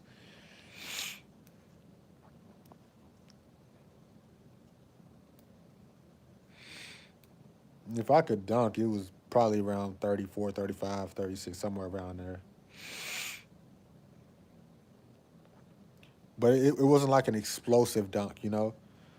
It was like one of those, I get up just high enough to dunk, but it wasn't like explosive. Like, I boom, I got in there, I got hang time. It wasn't that. And then, like, my arms are kind of long for my size, so that helped also. So I didn't have to get up like crazy high. I just got up just enough to get the ball over the rim. But it ain't like I have hang time. Like there's like Nate Robinson, like he's 5'9", 5'8". He had hang time. You guys, I ain't had no hang time. I could just do like a basic rim grazer, and that's if I got my steps right, you know, and my arms do the rest of the heavy lifting. You know, like my arms are kind of long for my size, like I said.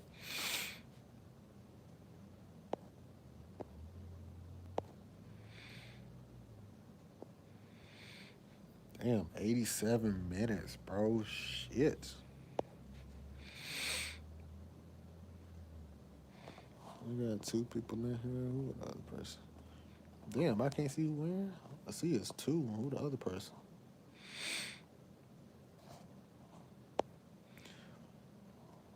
Let's see.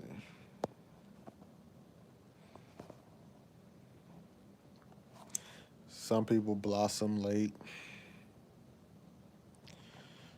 like really late. I'm not saying I have a better basketball career than him, but if I have a chance, mm. Hey, shit, I believe in you. Shit, he took $1,000. Shit, forget him. I got you, bro. By the way, what's your next? I don't know, bro. Like I think I told you last time. Like I just I'm not really taking this serious. Like the YouTube stuff. At first I was, but like I said, I'm just so focused on training and my coaching business. I don't know. Like the stuff that I do put out, it's low quality and low production for a reason. I just cut on my phone like this and record me talking in my backyard. If that's if I have like an idea in my head that I want to get off that I feel like everybody needs to hear, young hoopers need to hear. But as far as like actually making a video and like editing and doing shit like I used to do, like production wise stuff, I just don't want to do that. That's why I haven't made a part 2 to the online trainer video. It's just like my heart is not in it, bro. I'm not focused on it no more. And then it's um like if I really put my all in it, I have to be compensated, you know, you know what I'm saying, with money and shit like that. Cause like I'm doing this shit and I ain't really making nothing. You get what I'm saying? Like I'm making videos that I know ain't gonna get no views, but I want to get my message across. But it's like, why would I put like I don't know. In order to get like a lot of views and make a lot of money, you gotta sell out, bro. And I'm not gonna sell out, which means I gotta post videos that go against everything that I talk about. I'm just not willing to do that. I'm not willing to do that. Did you make the public Discord? I didn't see.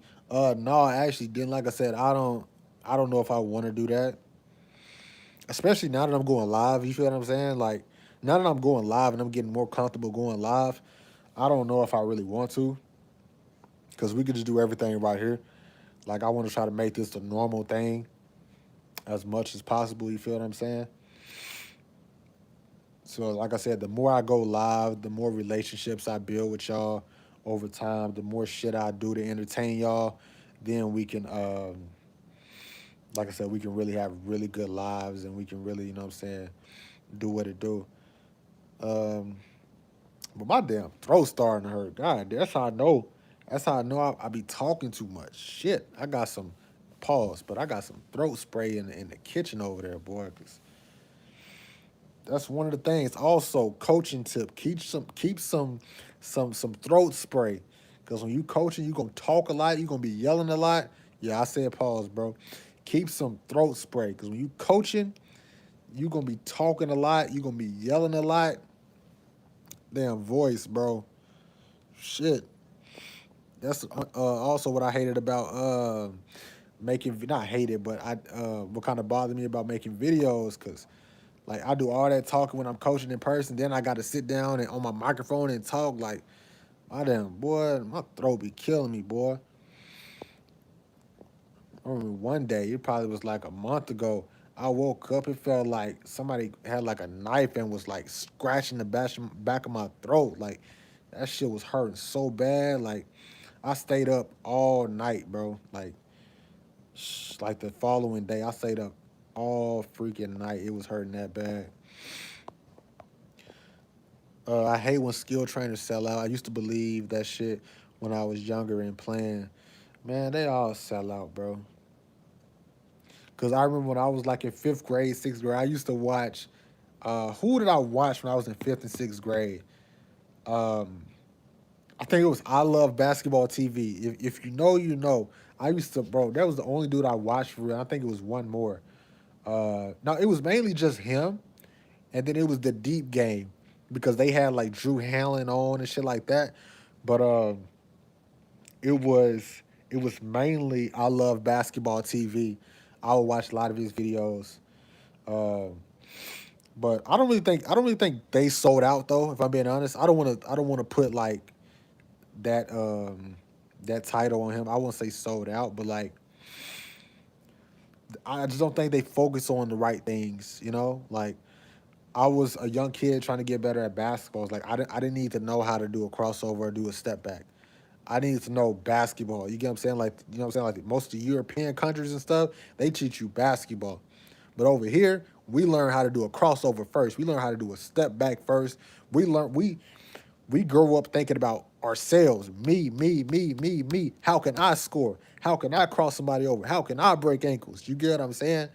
Like that's just backwards, bro. That's backwards. So a lot of a lot of these basketball trainers, they sell out in a way because they know kids need real basketball, but they know real basketball won't get views, so they do dribble tutorials instead. That's selling out. That's selling out because you putting money over actually pushing the game forward. So, um, oh my God, I love basketball TV because they were just good at the beginning. The deep games were bullshit. Yeah, like the deep game, they used to be called something else. Like, but they brought a lot of trainers on. So they will bring, like I said, they will bring Drew Hanlon on. Um, oh shit, excuse me. They will bring Drew Hanlon. They will bring all these trainers on. So that's what I liked about it. You was hearing so many different perspectives. But yeah, I love basketball TV when it was just the short guy, the short chubby guy. That was my guy, man. The dude that looked like Fred Van Vliet a little bit. Like that was my guy, bro. I used to watch those videos every day. And keep in mind, I was ass at basketball, bro. Like that's my point, though. I needed to learn how to play basketball. I didn't need to learn how to do a crossover or nothing like that. But he seemed like a good dude, though. Uh, yeah, yeah, bro. I actually seen that. You said Coach Rock teach Spanish. Yeah, I seen that probably like 2 or 3 years ago. I was on Instagram and I was just like scrolling and shit on Reels, and then I scrolled. I was just scrolling, and I seen his face, and I was like, "Is that Coach Rock?" And then he started speaking Spanish. I was like, "Nah, that ain't him," because I'm thinking Coach Rock is like black. I'm thinking he mixed, like he just a black dude. So I'm like, "Nah, Coach Rock ain't no he don't speak Spanish." So I started scrolling. I'm like, "Wait a minute, that really looked like Coach Rock." So I started scrolling back, and I actually looked at his page. I'm like, "That's Coach Rock." I was like, "What the hell?" That shit confused me. Like I just like he's coach, like he's teaching Spanish. He got a whole like account too. Like he got his own shit going on. I mean, he got a YouTube channel. Um, he got an Instagram account for his Spanish and stuff. Like he's doing good. Cause I think I found his YouTube in high school about the Spanish speaking stuff because um I think it was my junior year of high school. I really loved Spanish, like trying to learn Spanish, especially my sophomore year because I was a boxer and my coach was Mexican. All of my like people in my camp, they were all Mexican. So and I was just always around that culture. So I wanted to learn how to speak it. And then I had a Spanish class that I was teaching. So yeah, that's how I found his YouTube channel. Then after that, then I eventually found his Instagram. Uh, I don't coach no teams, Jeremy. I don't coach no teams. I just coach players. So I'm a, player development coach. So I pretty much just train players.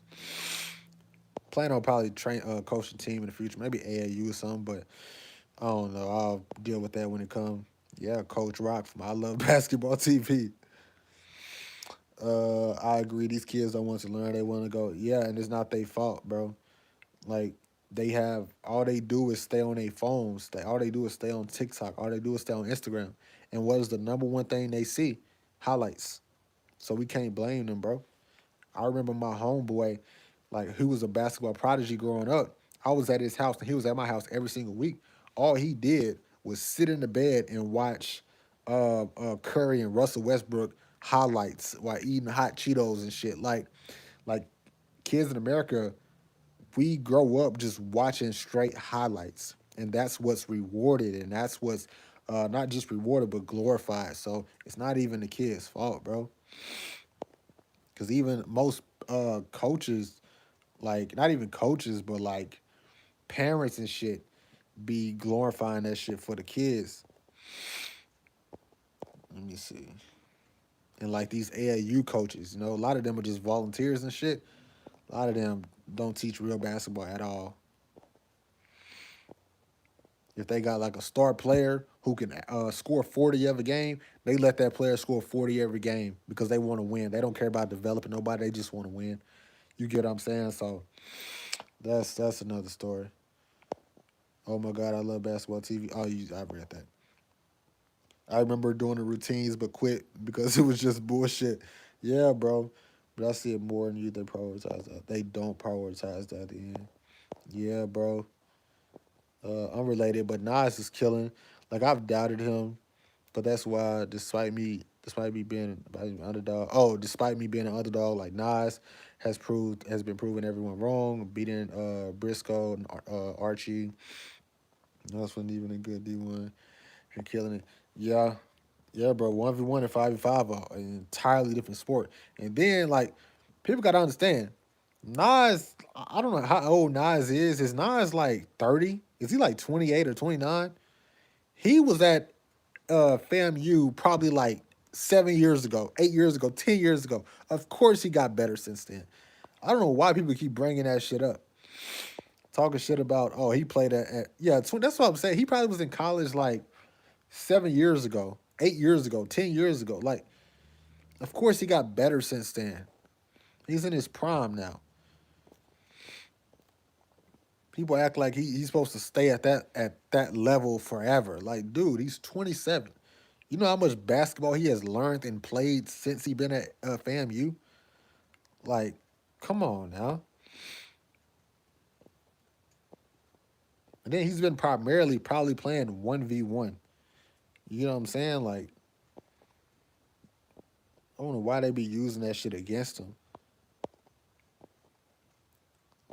But yeah, bro, Nas a beast, bro. Nas and Zay, those are my two favorite because they play exactly how I teach. And that's just efficiency. Straight line drives, that's it. They're like just straight line, that's all they do. Or like Coach Mid Range say full speed left, full speed right. Like just play simple, bro. I wonder why he stopped doing I Love Basketball TV. Does he still do it? I don't. I think the channel is called something else, or I don't think. I think it's called the same thing, but I think he has other trainers that works for him. I think that's what it is. I'm trying to see. Did he even own basketball TV? I mean, I love basketball TV, or was he like just one of the trainers on I Love Basketball TV, or was that his shit?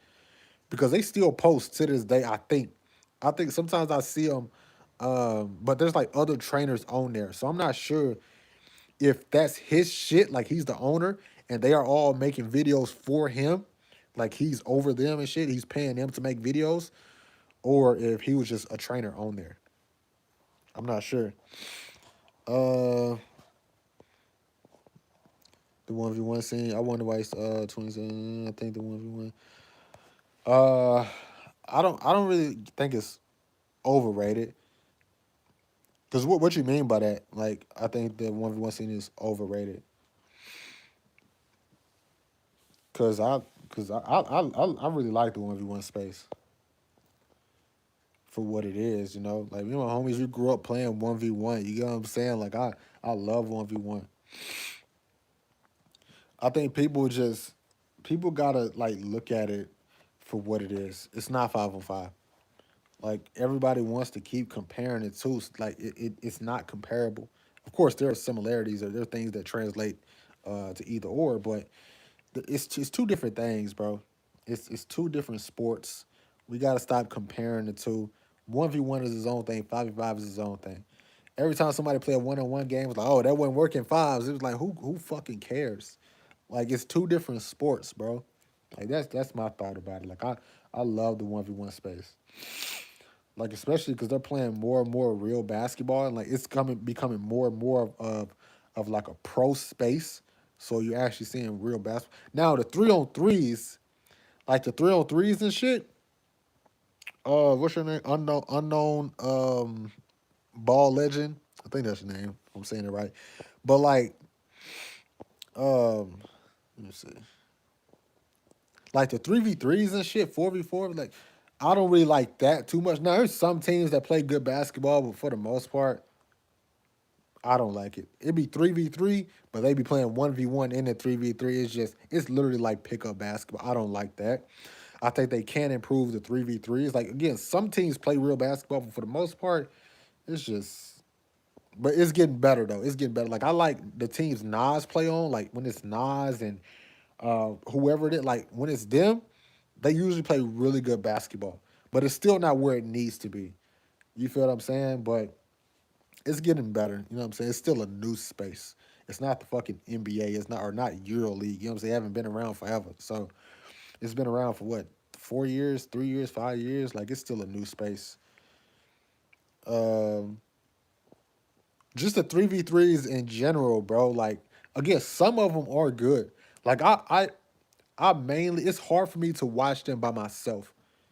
If I watch them, it will be like somebody like Coach Mid Range watching it, so I can like learn a few things. Because if I watch it by myself, I'm just gonna cut it off. I'll be real with you. But at least Coach Mid Range, he's obviously a coach, so I can learn a little bit from coach to coach. I can learn a little bit from him. You get what I'm saying? Just learning his perspective on certain things. But by myself, there's not a lot of 3v3s that I can watch by myself. It's just I just do not like watching good bad basketball. That's why it's hard for me to watch the NBA.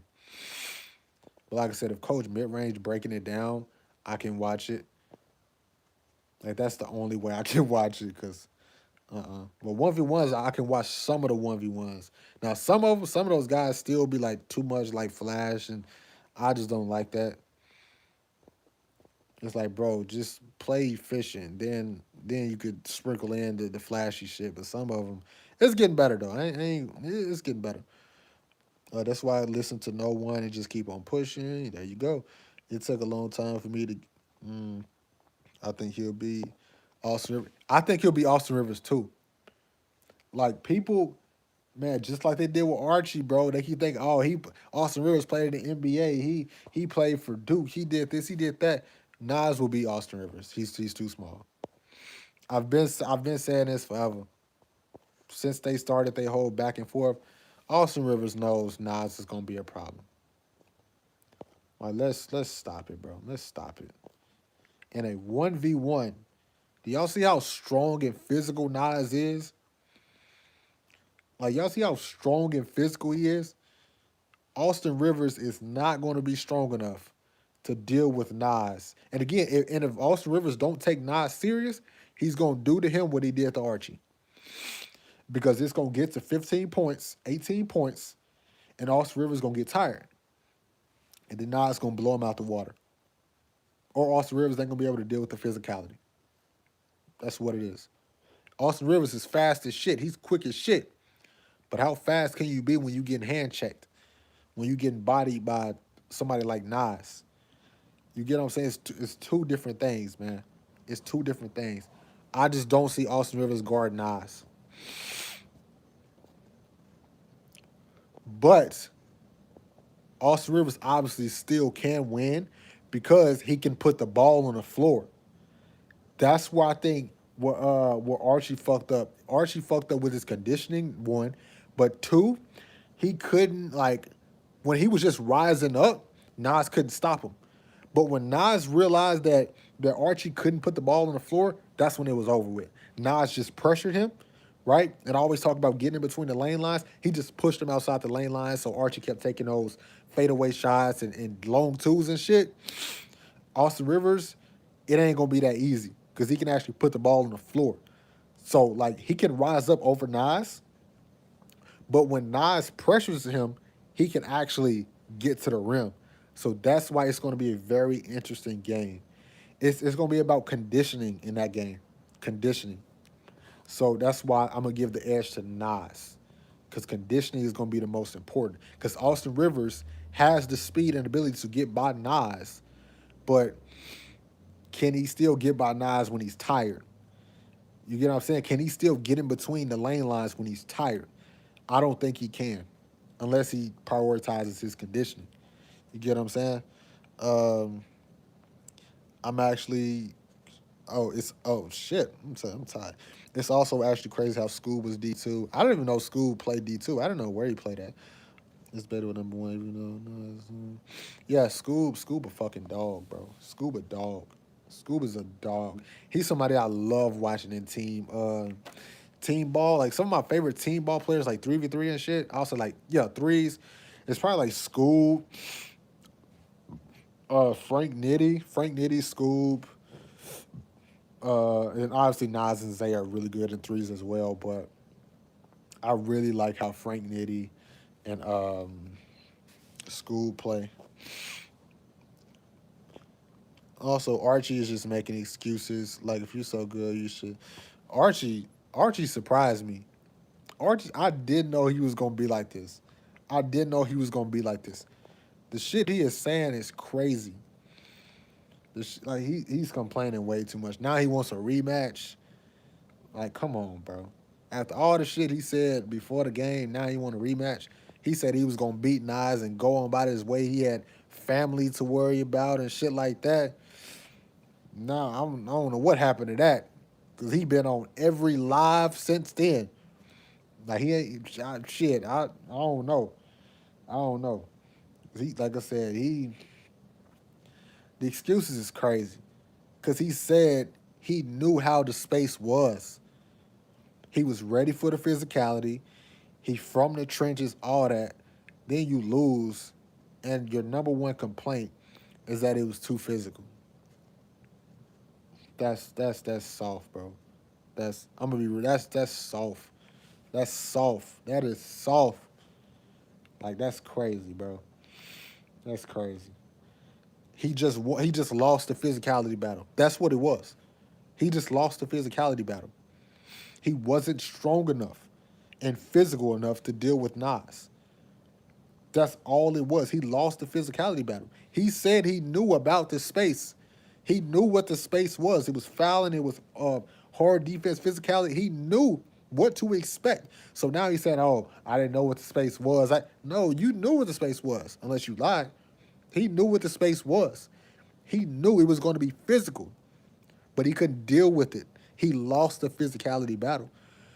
People saying like, um, if Nas was so physical with you, why couldn't you just be more physical with him and do the same shit? Y'all don't know why? Because he couldn't. He wasn't strong enough to do what Nas was doing to him. He lost the physicality battle. Now he wants to say it's fouling. It's like, nah, you can't say that because you're not strong, bro. You get what I'm saying? Like, it's crazy.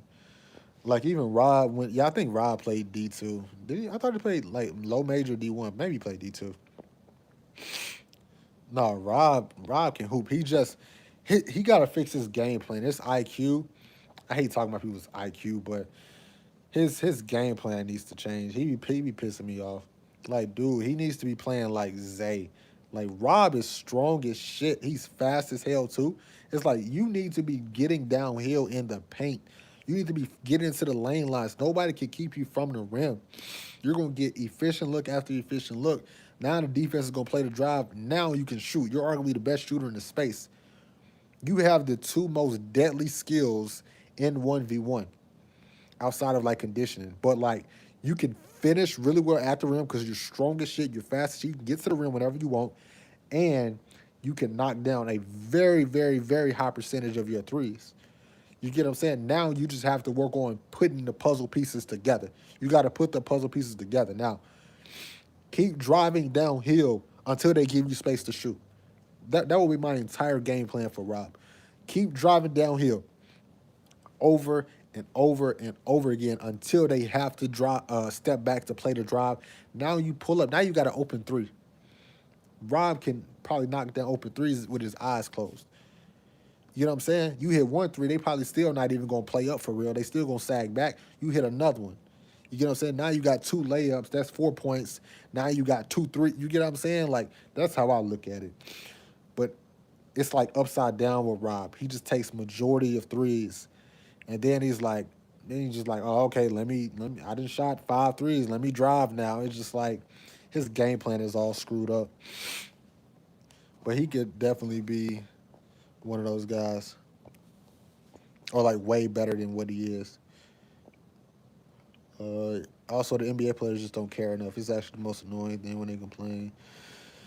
Yeah, bro. He wanted to come in and play that nonchalant shit, like you know, what I'm saying I'm better than you. I'm above you. They, NBA players, man, they if when they come into the space, former NBA players, G League, whatever, a lot of them expect it to be like a pretty game. Like I'm gonna get my shit off. I'm gonna get off my moves, get into my bag, get into my fancy shit. They come into the game thinking shit gonna be clean and pretty, but it's not. It's not. Then they get roughed up a little bit. Then they start complaining and shit, thinking they gonna get that NBA whistle. It's like, nah, bro, it don't work like that. Like in what 1v1? Like even I play 1v1 every week. No 1v1 are we looking for an SGA whistle. We don't even really call fouls during the 1v1. I play 1v1 every week, bro. If you call a foul during the 1v1 where I'm at, and I ain't even playing the hood or nothing. I'm playing in a public area, a suburban area, right? If you call a foul during the 1v1, you getting called soft. People are laughing at you if you call a foul. Like, you know what I'm saying? Like I don't understand. I don't understand. He say he from the trenches too. I don't know. Where I'm from, you call fouls and shit, you get looked at as weak and soft. Either deal with it or shut the fuck up. That's how we look at it. Like, if you can't deal with the fouling, bro, it's just like, bro, get on. Especially if it's not OD. Like if nobody like choking your ass or like, you know what I'm saying, playing dirty and they just physical with you and you just can't deal with it, you just can't deal with it. He ain't fouling. You just not strong enough, you know? Uh Also yeah, just for how nonchalant Rob is, he's cocky. And that's what makes him great. But I do think that's why he lost to DA the first time in school as well. Because maybe so. Maybe so. Like I said, like the space is getting more and more like for pros. You feel what I'm saying? So I think a lot of them guys like Rob, they're taking it more and more serious because the competition is getting better and better. Players are really buying in. Like I was watching um what was it? I think it was like the documentaries of like the 1v1 players and like look at how hard Nas is working. Look how hard Zay and Scuba working. They're working as hard as NBA players. Like they're pros, bro. And I think like Rob and them probably wasn't taking it as serious, right? Like these guys have game plans, these guys have trainers, these guys are scouting, doing they're pros, bro. You get what I'm saying? So I think when Rob really understands that, that's when his game is gonna go to another level. I feel like now he's still playing like the 1v1 spaces where it was like a year or two ago, where everybody it's not too serious. Everybody ain't trying to win for real. It's not like you ain't got a lot on the line. Now it's different. Look at all the intention we got. We got Archie playing. You got NBA players watching. Like this is serious now. Dudes are betting 100K on games and shit. This is big money. All eyes on the 1v1 space. Like it's a pro space now. That's where it's heading.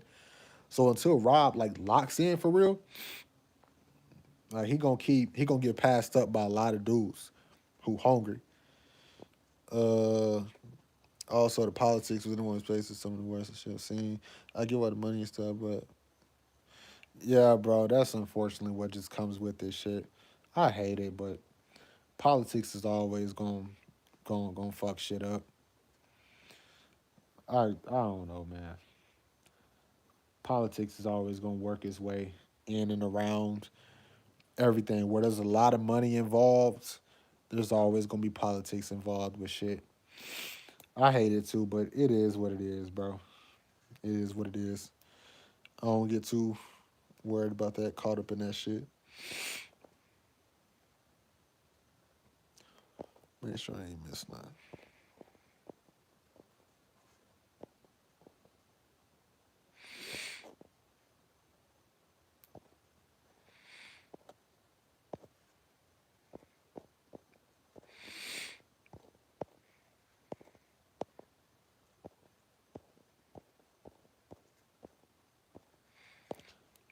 Damn, I've been over here for 117 minutes.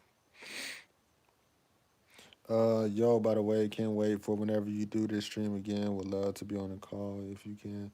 Yeah, bro. Like I said, I'm trying to. Like I said, I was looking earlier. I really don't know how the hell to add you, but I think I remember before as I was getting on, I had an option to add somebody or something. So I had to look on YouTube, find a tutorial on how to add people and shit.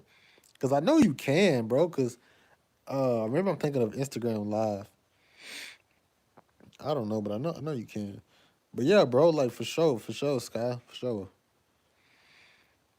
I don't know when I'll do it again. Might be soon. I don't know. But like I said, I want to do it more and more just to build up like the people and shit. Cause the more and more people we get consistently and shit like that, then we can start doing more and more. You feel what I'm saying? And it ain't gotta be nothing crazy. Like I said, I ain't trying to be no social media influencer or nothing like that. But even if it's just like 30 people in here consistent, like that will be amazing. If I got like 20, 30 people in here just chilling, but we can really have conversations and really get to know each other and build a community. Because you know what I'm saying, you never know where shit can end up. You get what I'm saying? I'm saying now that I don't want to be a social media influencer. I don't take YouTube serious, but who knows? I may end up building like a really good community on here, and you never know what happens in the future. So, but I'm all about building community, bro. Cause I'm in this empty house, big ass house by myself. You know what I'm saying? Like I don't really got no life outside of coaching. Coach basketball's my entire life. I ain't got no friends for real, you know. So I'm all about building community and talking to y'all and building conversations. Cause I'm outside of like coach, I'm just a normal dude, just like y'all, bro. So I like just getting on here and just chopping it up, bro. Just like I talk to y'all just like I would talk to y'all in person. Like if we was hanging out at wherever, like I'm talking to y'all just how I would talk to anybody, you know. Uh would you like to do streams like Coach Me where you break down games live? I don't know. Like what I want to break down break down games. I don't know. Like low key I do, but at the same time, that's coach mid range stuff. I know there's room for everybody to eat and stuff, but I definitely want to react to stuff one day, maybe soon, maybe in the future. I don't know. But as far as like the 1v1 space, I don't want to break down 1v1. That's coach mid range and stuff. Um, but I definitely maybe want to break down just like random basketball stuff. I don't know. I don't know. I have to really think about that.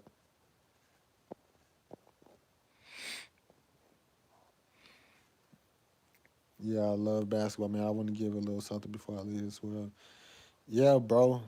I'm telling you, that's my whole thing. Like basketball is my entire life. I like to like this is what I really like to like. This is how I connect with people, bro. Like I said, I ain't really got no friends for real. If I'm being keeping it a buck, uh, a lot of people know me, and I know a lot of people, but I ain't got no friends. If you feel what I'm saying, so like basketball is how I connect with people.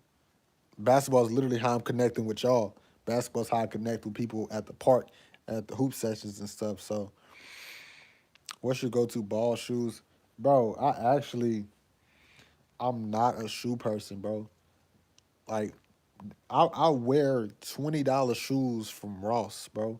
Like I've never been a shoe person. I've never been a shoe person.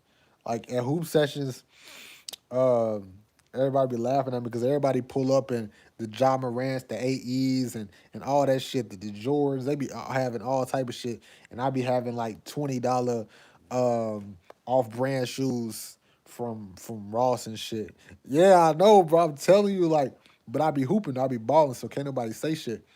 But like some people be saying I be wearing swim shoes and shit. Like they be just off brand shit, bro. Like I'm for real, bro. I'm for real. I don't care about that stuff. I'm not materialistic, bro. And I blame my grandpa for that because when I was a little kid, I used to always ask for Jordans, right? I used to always ask my grandpa for Jordans when I was like 6 years old, 7 years old, 8 years old. And you know what he would tell me? I was like, Papa, can I get some Jordans? He'd be like, man, Jordan don't care about you. Why you want some Jordans? Jordan don't care about you at all. You know, or I'd be like, can I get some LeBrons? He'd be like, LeBron don't care about you either. Why you want his shoes and he don't care about you? You know what I'm saying? So because of that, I like it changed how my mind like thought. So because he never got me like no Jordans for real. I had like a couple, but I never had no Jordans for real. Like I learned to appreciate other shit, you know, like the simple shit. You know, like I've never been materialistic at all. I never cared for no type of shoes. Like my people used to laugh at me in middle school for my shoe game. Like I will wear the most busted ass shoes. Man, I remember one time I think it was in seventh grade. This girl, she walked up to it was the first day of middle school, seventh grade. She walked up to me. She looked me up and down. She was like, "Why are you wearing white boy shoes?" I'm like, girl, what the hell is you talking about? You know, I had on like I forgot what I had on. I think they was actually Kobe's.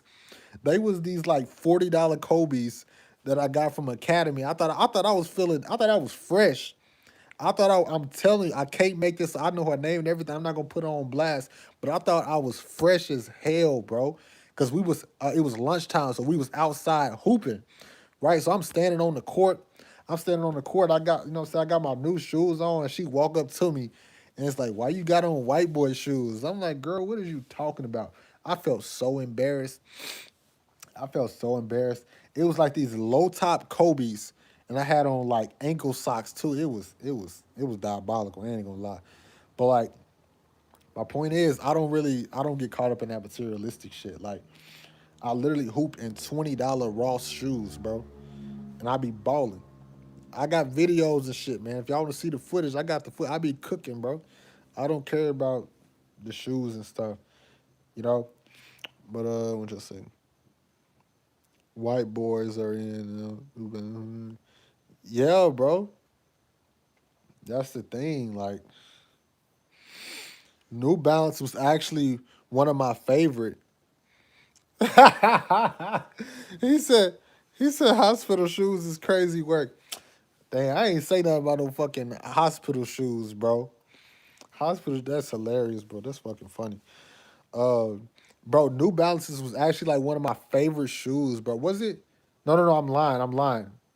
with the New Balance. No, New Balance was in style though. It's in style, but the hospitals that still got me laughing. But Air Max. I really like Air Max in high school. I loved Air Max, bro. I had some black ones, some white ones. I think I had some red ones. I had some blue and white ones. I love Air Max, bro. I love Air Max.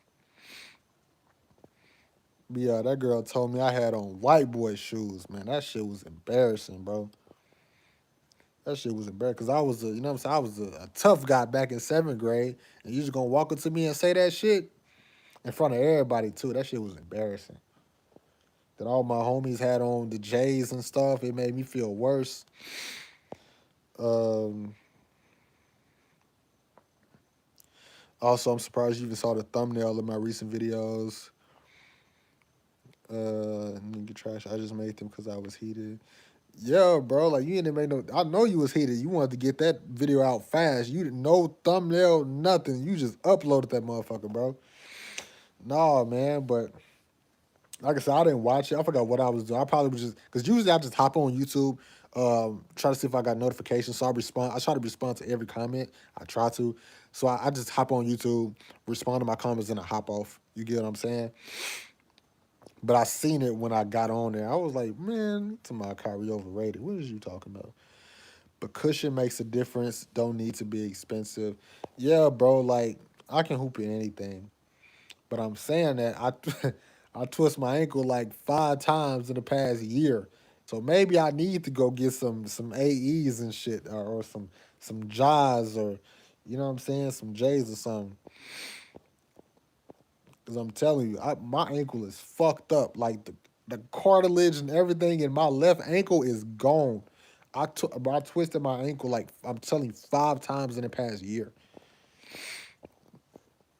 Wearing those $20 Ross shoes. So maybe I need to, you know what I'm saying, look at the writing on the wall and go get me some hooping shoes. But I don't know. I just accept the good with the bad, you know, because I be balling. You get what I'm saying? I be balling. But that boy said I got on hospital shoes, man. Oh shit. I ain't heard that one before. People say swim shoes. They be saying I be hooping in swim shoes. Hospital shoes is funny, bro. Oh my gosh.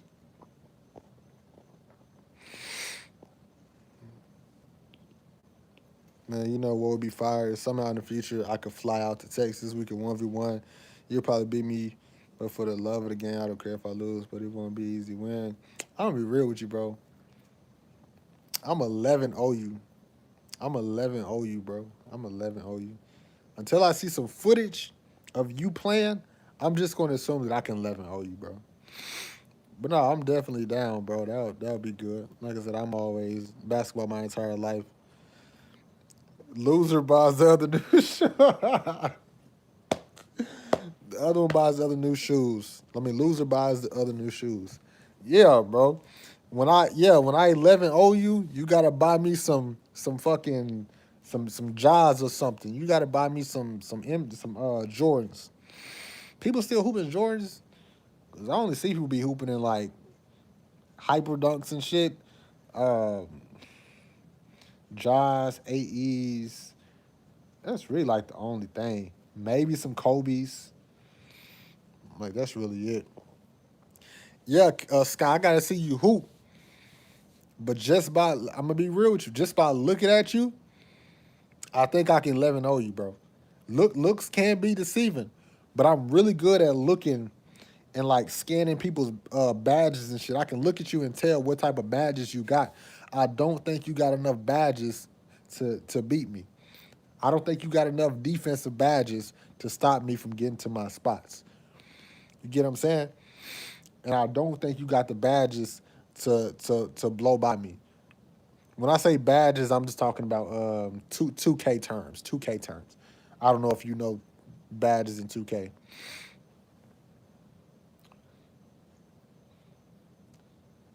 Basically, that just means I don't think you have the required tools to beat me. I'll just put it like that. Like I said, I got to see you hoop. Cause I'm telling you, like some of the hardest dudes like I played in 1v1 was dudes that look like they don't hoop. Like one of the hardest dudes that I played against in 1v1, he was a firefighter. I can't make this up. He was a firefighter. Like picture a firefighter now. That's who I played against. He was looked like a firefighter. He played like one. Like he was on his break. He was a firefighter on his lunch break. That dude was strong as shit, and he could move his feet. He that was like some of his first time playing basketball, but he was a lockdown defender.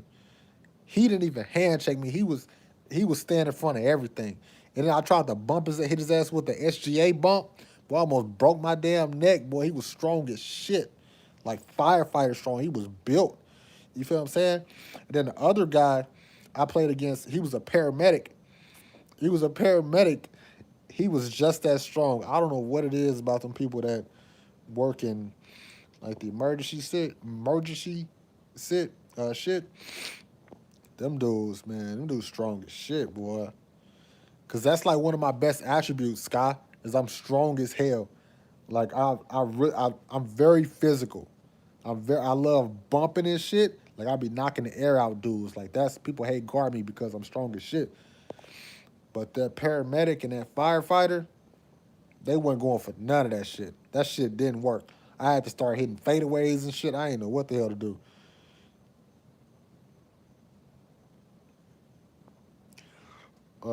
Man, you got me heated. Man, don't get heated, bro. Don't get heated. I'm just shit talking. That's what if you want to know like me in person, bro. I'm a shit talker, bro. I love talking shit. That's what I do. That's what me and my boys do at hoop sessions. We talk shit to each other, bro. It's all love, bro. I'm just talking shit. Zay is the only hooper that hoops in Jordan 13s, but these days nobody does. Okay, I feel I ain't shit. I'm telling you, I ain't even a shoe person, bro. Like I ain't even pay attention to that. I don't even be looking at their shoes during the 1v1 games, you know? Uh no, bro. The thing is I don't even lift weights. I need to, but I'm just naturally just strong. Naturally. Since I put on the weight and then like I said, I'm just very naturally strong. And I'm just overly physical. And I'm really good at like understanding momentum. So I know when to bump you. So if I'm running full speed and you running full speed, then I'ma just boom, I can get your ass out the way. You get what I'm saying? So because if you can bench your nah, bro, I'm telling you, I probably can't even bench like nothing for real. Like I haven't lifted weights in probably 5 plus years, 6 plus years, 7 plus years. But I be moving dudes who lift, who can bench over 225. I'm gonna put it like that. You get what I'm saying? I don't lift, but I move dudes who do lift. You get what I'm saying? Just off of just natural strength. But I'm actually cutting right now, so I'm losing weight. So I'm actually gonna lose some of that strength. So then I'm gonna have to get my ass in the gym. But I'm just naturally strong and physical because I embrace contact. And when you embrace contact, it can sometimes like make up for that lack of size or strength.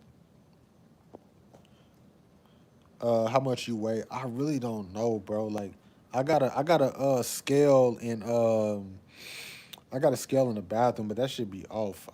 The scale that scale yesterday I weighed myself. It said I was like 205 pounds, and then one scale said I was 170. The other scale said I was 160. The other said I was 188. I don't know what the fuck I weigh, bro. But if I had to guess, it would probably be between 170 to 190. 170 to 190. I'm probably in that range. Or maybe that scale in the bathroom is right. Maybe I'm 205. I don't know. But I would assume maybe like 180, 190. Yeah, bro, I know. If you're naturally strong and you don't live, you're probably I am, bro. I say it all the time. I tell people this all the time. I mean, like, cause when I play people, like I said, I'm very physical. I bump a lot, so they're like, "Damn, how much you lift?" I be like, "Bro, I don't." I'm like, so imagine if I did lift. I need to though, bro.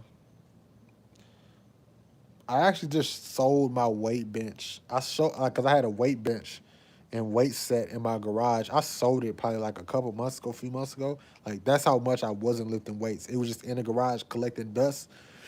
So I sold it, but I still got dumbbells and shit. They actually, I think at my grandma's house. I ain't even got them at my house. I think they're at my grandma's house. I don't know, but I'm going to start like back small, doing dumbbells and shit, hitting my shoulder press, lateral raises, and shit like that. Get back on my push ups, but I just don't really need it right now. But I definitely need to, cause I used to, like I said, when I was boxing, I was a workout freak, bro. You know what I'm saying? So I definitely got to get back on that, bro. I got to get back on that. It's just hard for me to really get into it because I'm just so naturally strong. So it's like I don't know. It's like what reason would I even need to? Obviously, it's just good for you and shit. But like I said, when I play pickup or I'm playing with my players, I'm already just strong as shit. You get what I'm saying? Naturally. So I don't know. And then, like I said, I'm already naturally like I'm big too. I got some weight on me. Like I'm kind of chubby, kind of not really, but kind of. I got some. I got some kind of thick paws, kind of thick. So I already look muscular. Everybody asks me, do I lift weights and shit? So if I lift for real, I don't want to be like a muscle head. You know what I'm saying? So I don't know. I was relatively strong. I could bench 225, and when I was lighter, I could do I what is lighter? I could do muscle ups. Again, that doesn't matter at all. But strength and center was key for me because in ones, that's why. Yeah, yeah, bro, for sure. They'll be legendary, bro.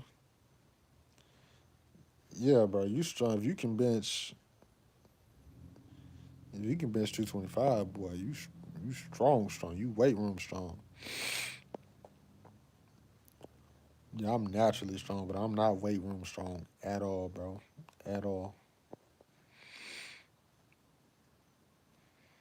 Like I said, I remember it was this one dude. He put up to the hoop session. He was like a weightlifter. He was a all state football player too. Like probably like a few years before he came to the hoop session. Like all state football player, weightlifter. He was a linebacker, so he was like 6'1", 6'2", like 225 pounds, solid muscle, brick muscle. You get what I'm saying? And I was moving him around, boy. Like that shit surprised me because he's physically intimidating, bro. He built, bro, like he's an all-state linebacker. But that's why I really learned like how strong I really am.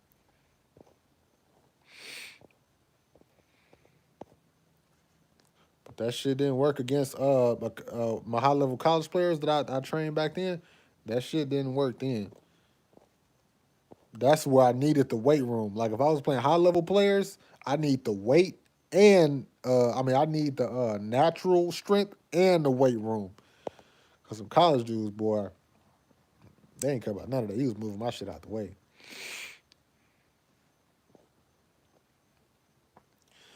But I can't wait to. I played against a football player as well. He was like 220 and benched 315 and squatted 415 and deadlift 600. And man, he was physical. Yeah, bro. Telling like those football players, I dudes be strong as shit, bro. Like I hate guarding football players in 5-on-5. Like the dudes who like they like 6'1", 6'2", like 220, 230, and they fast and they be like just running down the court full speed in transition. And you on defense, you the last man back, and you just looking at this fucking tank running at you full speed. I always move out the way. I ain't got that type of time, bro. I do not got that type of time. Cause them dudes don't care about nobody's safety. They can't stop or nothing. You either gonna stay there, move out the way. They gonna steamroll your ass. Do you think stamina is more important, or is athleticism more important? Well, stamina is athleticism, in my opinion. I put all that shit together. But I know what you mean though. Let me stop being like that. I know what you mean. I would say I don't know. It's hard for me to answer that because it's all the same thing. It's all the same thing, or not the same thing, but it all stamina falls under that athleticism umbrella.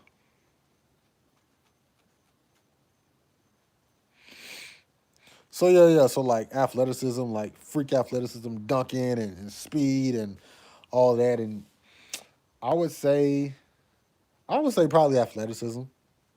I think that's an easy answer to as well.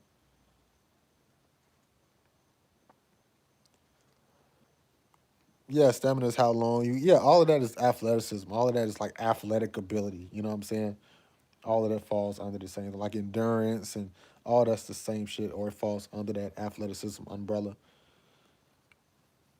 But yeah, I would say athleticism, but obviously you're gonna have to be taking a lot of breaks and shit because you ain't gonna have no stamina, you know. But if you have high stamina but no athleticism, you know what I'm saying, your ceiling is very low, you know. But if you have a lot of athleticism and no stamina, you're gonna have a much higher ceiling. The question should be what type of athleticism is the most prioritized? Yeah, I get. Yeah, that's definitely a better question. Probably, I really don't know, but there's so many like moving parts or just like parts to athleticism.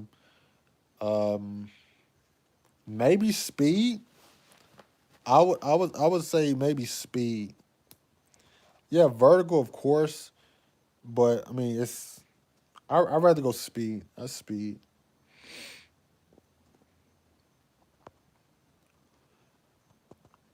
because speed mean like I'm talking just like speed in general. So like lateral speed, linear speed, curvilinear speed, like just speed in general. Defense, lateral slides, all type, just speed in general.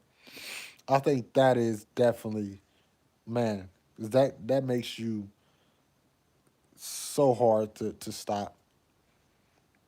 That helps you become a way better defender, score, everything. You know, speed kills. Speed kills. Speed is definitely number one. Then obviously like agility and shit like that.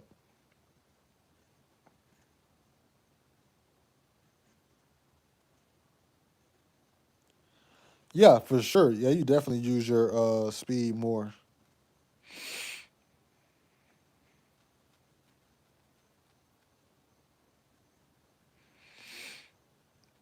Yeah, you definitely use your speed more than your vertical. Because your vertical is just jumping. You get what I'm saying? So like speed is something you do every possession. Is your stamina man, I hate that you asked that. My stamina is terrible. If you beat me, it'll be because you got more stamina than me. Cause my stamina is terrible. Like I said, I'm out of shape a little bit, bro, and I got medical conditions and shit. Like my stamina is terrible. That's actually how I lost the 1v1 today. It's funny because yeah, I lost the 1v1 because I was winning at first, right? I was winning. And then like the people on the sideline, they was like, damn, they was telling my opponent, like, damn, you better step up, bro. He not missing. And he told them, he was like, he gonna get tired in a minute. Just wait. And boy, did I. My stamina is terrible. It's terrible, bro. It's terrible. It's not what it used to be. Like I'm a ball out for the first 5 minutes. Then the rest of the game is over with. I'm playing that Luca defense. I'm not moving. I was a dog. Like I know you think it doesn't matter in track. How can when they sell fast? Nah, being a dog matters in everything. That just means being tough. Like track, you need toughness. Cause that's a lot of fucking running. Running is one of the most, especially like long distance running. Like like the average person, like that's not comfortable for most people. Like running a long distance, that's not like normal. You know what I'm saying? That's very uncomfortable for a lot of people. So to be able to push through that, that takes a lot of toughness, bro. A lot of toughness. Cause think about it, like if you play football or something like that, the punishment is always running, and most guys cannot run for a long time. Most guys hate running, you know.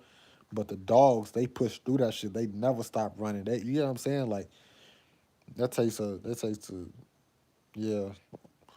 What you say? Like guys taller and guys who can dunk and stuff. One thing I had was that my stamina and tenacious defense. Yeah, defense was what kills them. Yeah, but yeah, it is impressive, Jeremy. It is impressive. And yeah, Sky, it's your stamina, it's an H defense, bro. Stamina is so important, bro. Conditioning is so important because a lot of people can play lockdown defense, but can you play lockdown defense every possession for all 4 quarters? That's the real skill. That's the real skill. Because what I've learned when studying a lot of basketball, especially high school, everybody can play defense in like the first 5 minutes of the game. Everybody can guard. Not even the first five. Like the first, I'll say yes. The first 5 minutes or the first quarter, everybody can play defense. Everybody has high energy. But at the end of the second, in the middle of the third, and the entire fourth, that's where the real dogs kick in. That's where, you know what I'm saying? That's where they really show themselves. But like that's why, man, conditioning is so important. Everybody, because you got to understand, like high school kids, they be pumped up for the game. You know, they be pumped up. They be dunking in warm ups. The energy is high. You got all the girls watching. You got everybody watching. You pumped up. You get what I'm saying? They playing that music and shit. Like, you know what I'm saying? You pumped up. So as soon as you tip off, everybody flying around. Everybody ball. Everybody scream. Everybody communicate. It's live.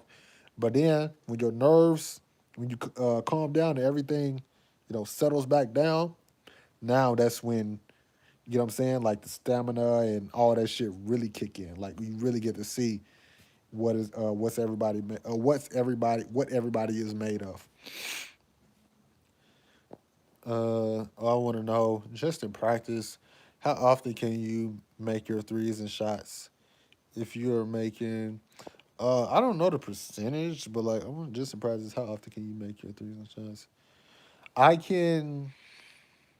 Let me see. Like if you make an 8 your threes in practice, yeah, you're shooting. I don't really know. Like I said, I mean, I always practice my shooting. Like when I go out to train players, like before they get there, I'm always shooting. But I don't think I really like sat there and like time myself, not time myself, but like tracked how many shots I make or what's my percentages. But I think I can make a good percentage. Like wide open, no defense, I can make a good percentage. I'll have to probably record a video of me shooting. I mean, I have posted a few in my school community and shit, but I'll have to post like me shooting 10 shots in 10 spots at the 3 point line, and I'll post it because I haven't really did that in a while. I ain't played all around the world in a while, but now I'm 170 and fat. I just need to lose that weight, and bam, I'm back. Yeah, I feel it. We in the same boat, bro. Cause I'm chubby, I got all this weight. But the thing is, bro, it's like I don't even know if I want to lose all this weight. Cause I'm not like obese enough. I'm like not fat. I'm built. Like I'm like pause again, but like I'm thick. You get what I'm saying? A little chubby, but I'm mostly just thick. You know what I'm saying? Like solid, like a linebacker. You know, like I'm kind of liking the weight because it. I don't know. I fuck with it. I like the weight a little bit, and like it help out a lot in basketball. So like when I'm playing pickup or when I'm training players who are bigger, I like it. How well can you play defense? Strength helps in the posts. Yeah, I know what you meant. Help in the post, but defense required. Yeah, bro. So here's the thing. I defense was my thing.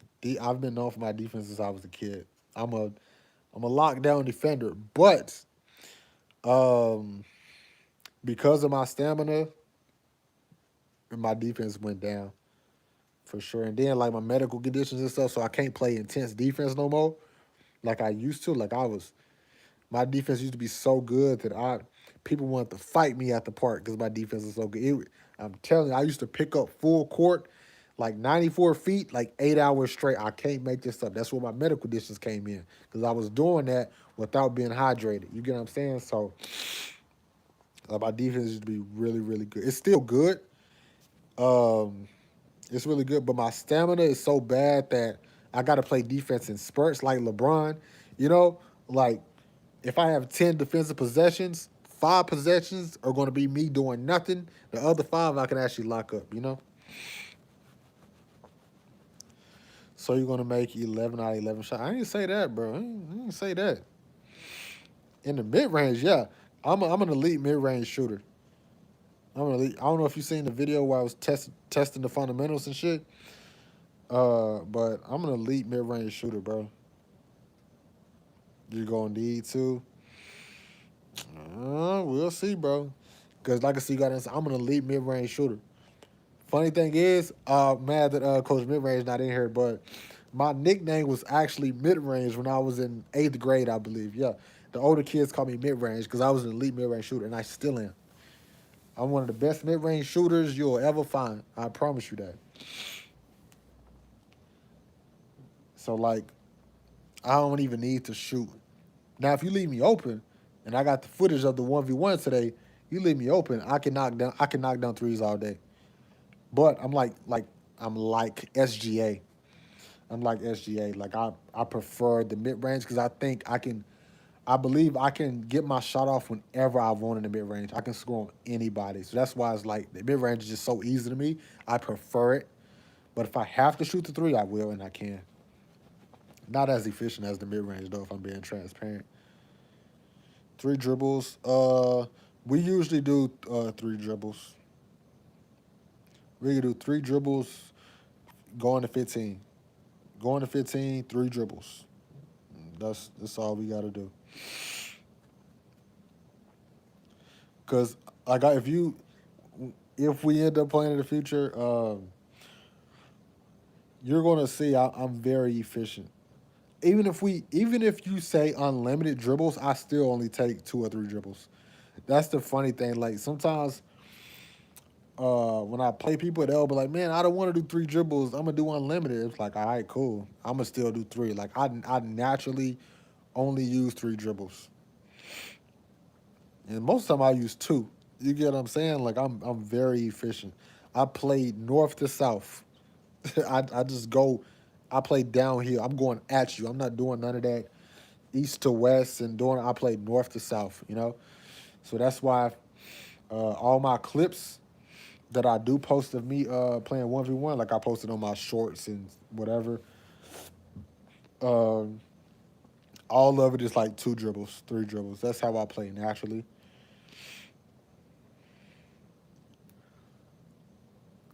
Kind of like Nas and Zay. Obviously, they have a limit in 1v1 at 3 dribbles, 4 dribbles, but you could just tell even without that dribble limit, they play like that naturally.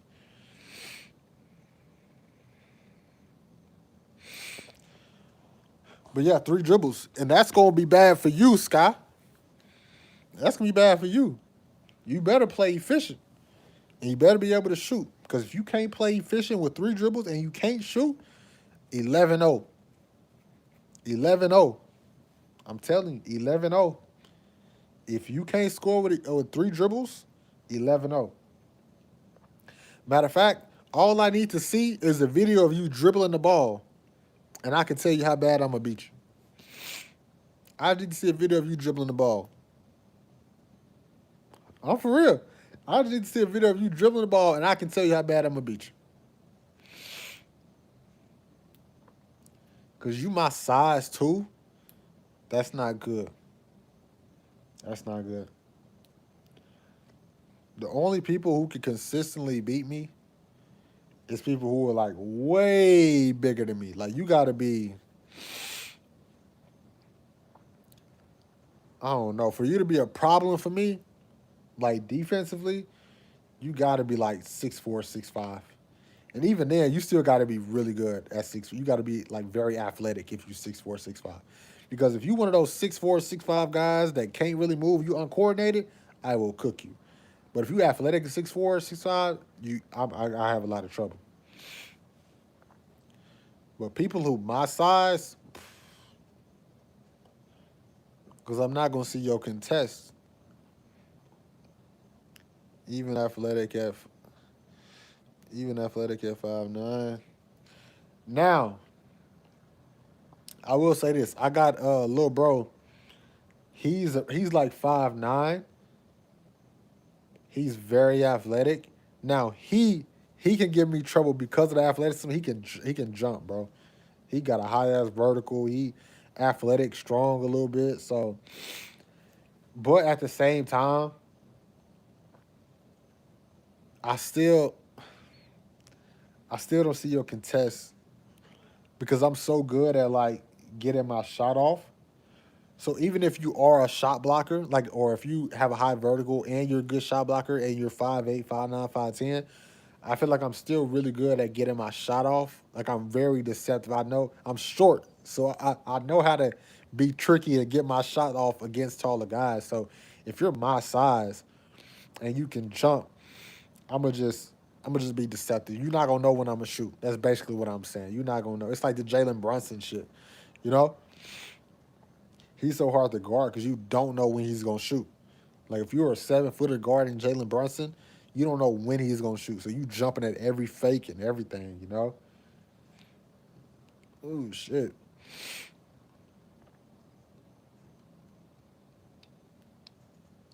Like I said, I just gotta see a video of you dribbling or see a video of you just hooping or something. Because based on what I've seen, like I said, I can look at somebody and tell, you know what I'm saying? It don't work all the time. But I don't know if you can keep me from getting to the rack, bro. I don't think you can keep me from getting to the rack.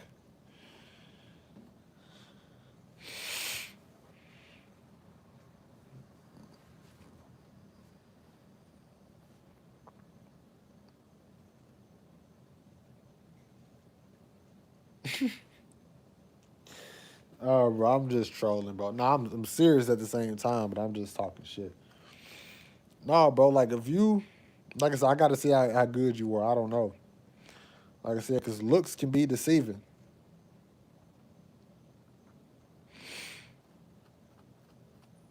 Even if I say I'm Isaiah Thomas, you still have that confidence.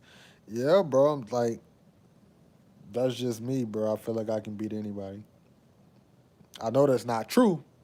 I ain't that damn good. You know what I'm saying? I ain't even that good for real. But I just have confidence that I can compete with anybody just off of my mindset. I can compete with anybody.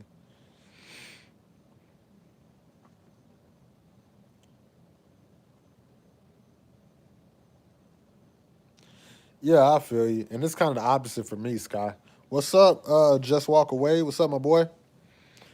Yeah, but it's the opposite for me, Sky. Like defensively, I got to get back in the lab because my stamina and shit. But offensively, yeah.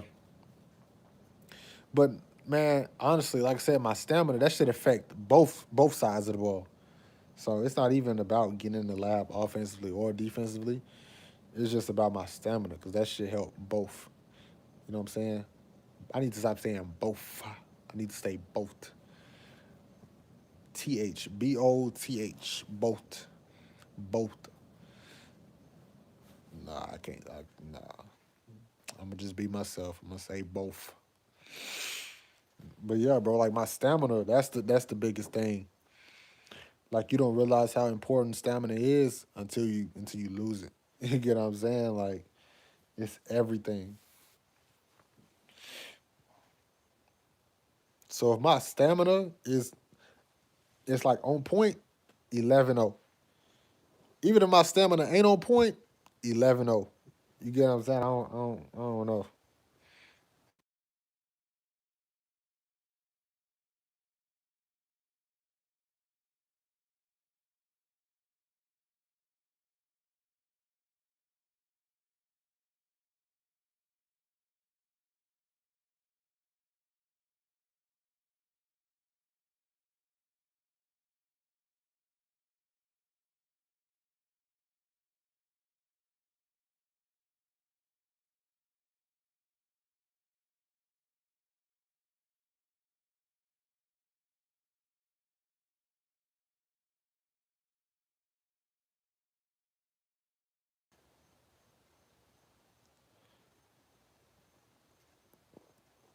You hear me now? You hear me now?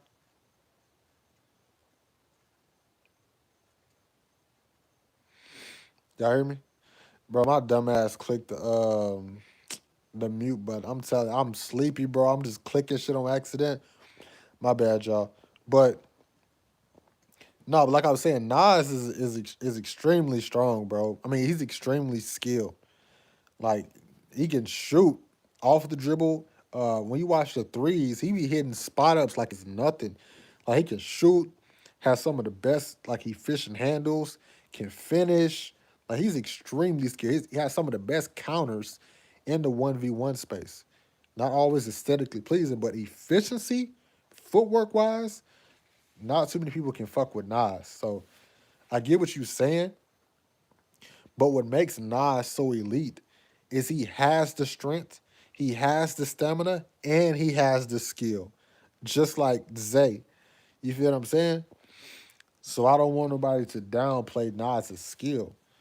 You don't beat Archie with average skill or you know what I'm saying? Or in the casual YouTube scene, uh like Cash Nasty. What you mean? Yeah, but don't you compare Cash Nasty to Nas. I get what you're trying to say, but don't compare them two, bro. And I fuck with Cash, you know? But no, I get what you're saying, but that's just nah, bro. Cash Cash he ain't really got no skill. Like Nas he got skill, bro. You don't make it to D1, even if it's FAMU, FAMU, whatever. You don't make it there without having a lot of skill. He got skill, bro. Like if you actually look at him and how he plays compared to most others in the 1v1 space, they're not fucking with Nas skill from skill.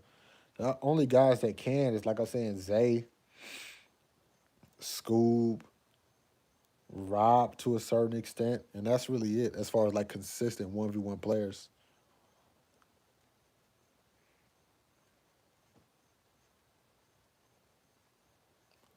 Yeah, yeah, for sure, for sure, for sure. Like skill isn't the only component to being an elite player. Like obviously, yeah. Yeah, but don't say like you don't need that much. You know what I'm saying? Like, nah, you still need a lot of skill to be Nas. But if you want to really be Nas, you got to have the other shit as well: the conditioning, the stamina, the physicality, the strength, all of that shit. Yeah, because Nas different, bro. Nas different.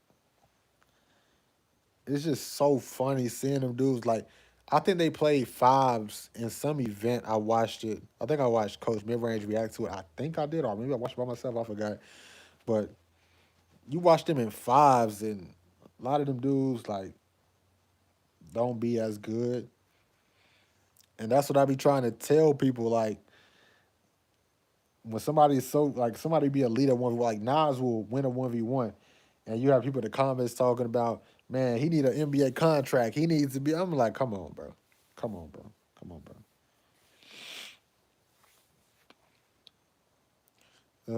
Oh yeah, you still need skill. Look at DeAndre Ayton, still very skilled compared to the average shooter. Yeah, DeAndre Ayton is, but like he's just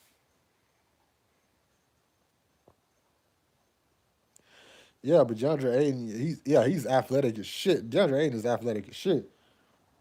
He's also he's also really skilled. DeAndre Ayton is very skilled, just not like compared to other NBA players. Again, this is the thing. You've done this multiple times, Sky. You got to understand like these. It's a lot of people compare. A lot of people compare NBA players, or they judge the NBA players' skill based on like how they compare the other NBA players.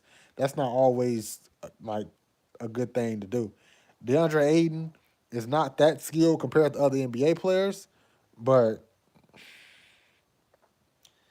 in general, DeAndre Ayton is skilled as hell, bro. He's skilled as hell. Like, don't forget, he was a monster at Arizona. Like high school, all this shit. He really good in the post. He got really good footwork. He got really good touch. He can pass, not at a high level, but not compared to other NBA players, but you're not gonna find a lot of 7 footers who can do what DeAndre Ayton can do.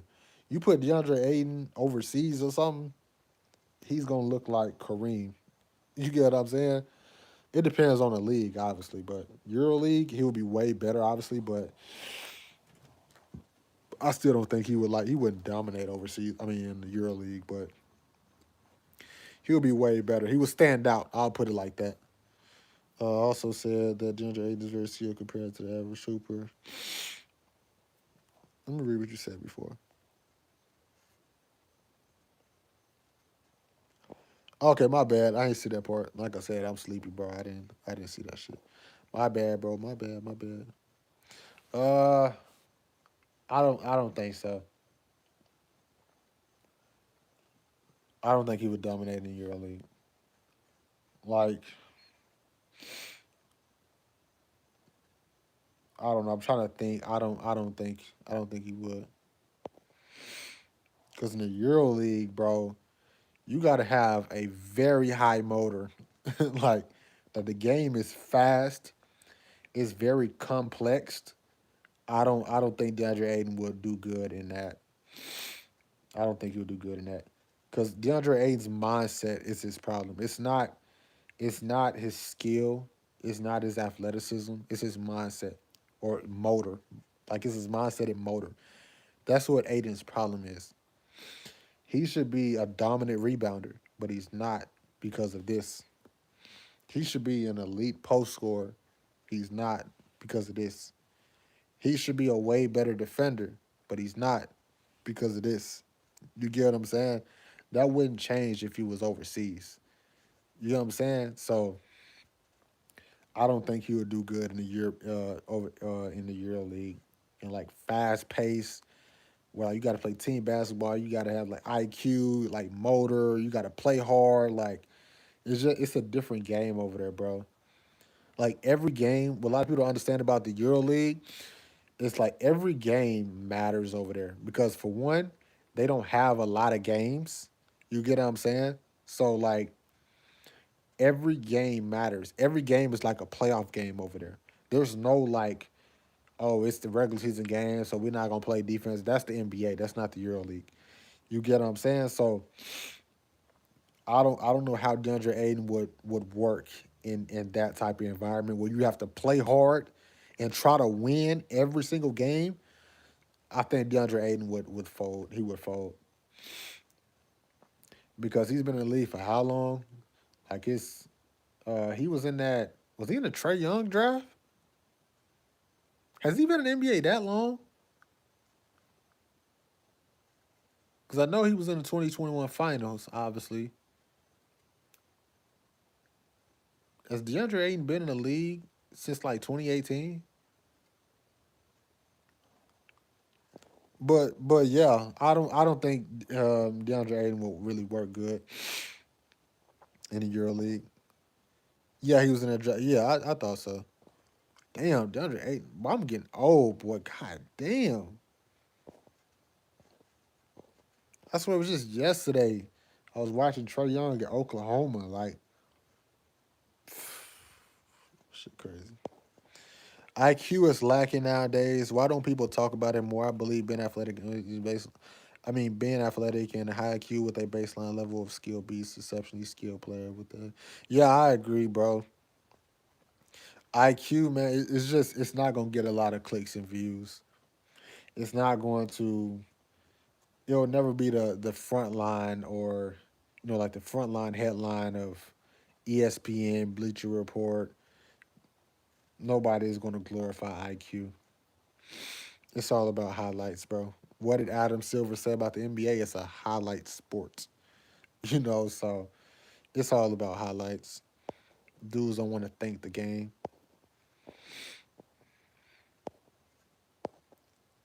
How high of a level can you dominate if you're just athletic and strong and big without?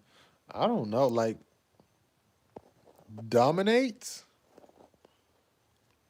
I don't know. Maybe like a very like a third division of some country, like some other European country or European league or something. I don't know. It definitely can't be the Euro League that you can have um that you can dominate with just being athletic and strong but don't have fundamentals.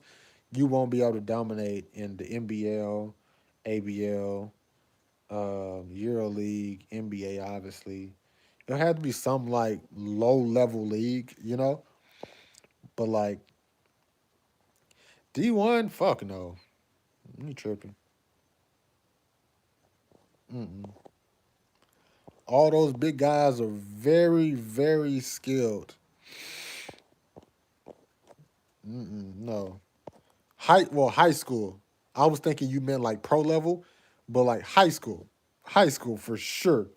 You can be if you're like more athletic than everybody and you're bigger than everybody and taller in high school, you can average 25 and 15.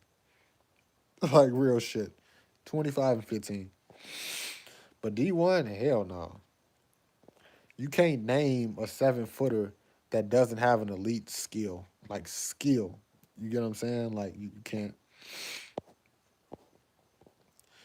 Same thing for Luca, bro. He has such a high offensive motor, but puts in no effort. Bro, I don't even want to talk about Luca. Before my Instagram account got took down December 3rd, bro. I used to make so many posts about Luca. Everybody started calling me a Luca hater, even though I was telling them like he's not gonna win because of his defense. I told him that before the Timberwolves series. They called me a hater. Then look what happened. Look what Jaden McDaniels did to Luca two playoffs ago. He averaged like 30 points on Luca specifically. You get what I'm saying? I said it before the finals, before the Mavs and the Celtics finals in 2024. I told him like, hey, they're gonna pick on Luca. He's gonna be one of the main reasons why y'all lose. Nah, you a hater. You a hater.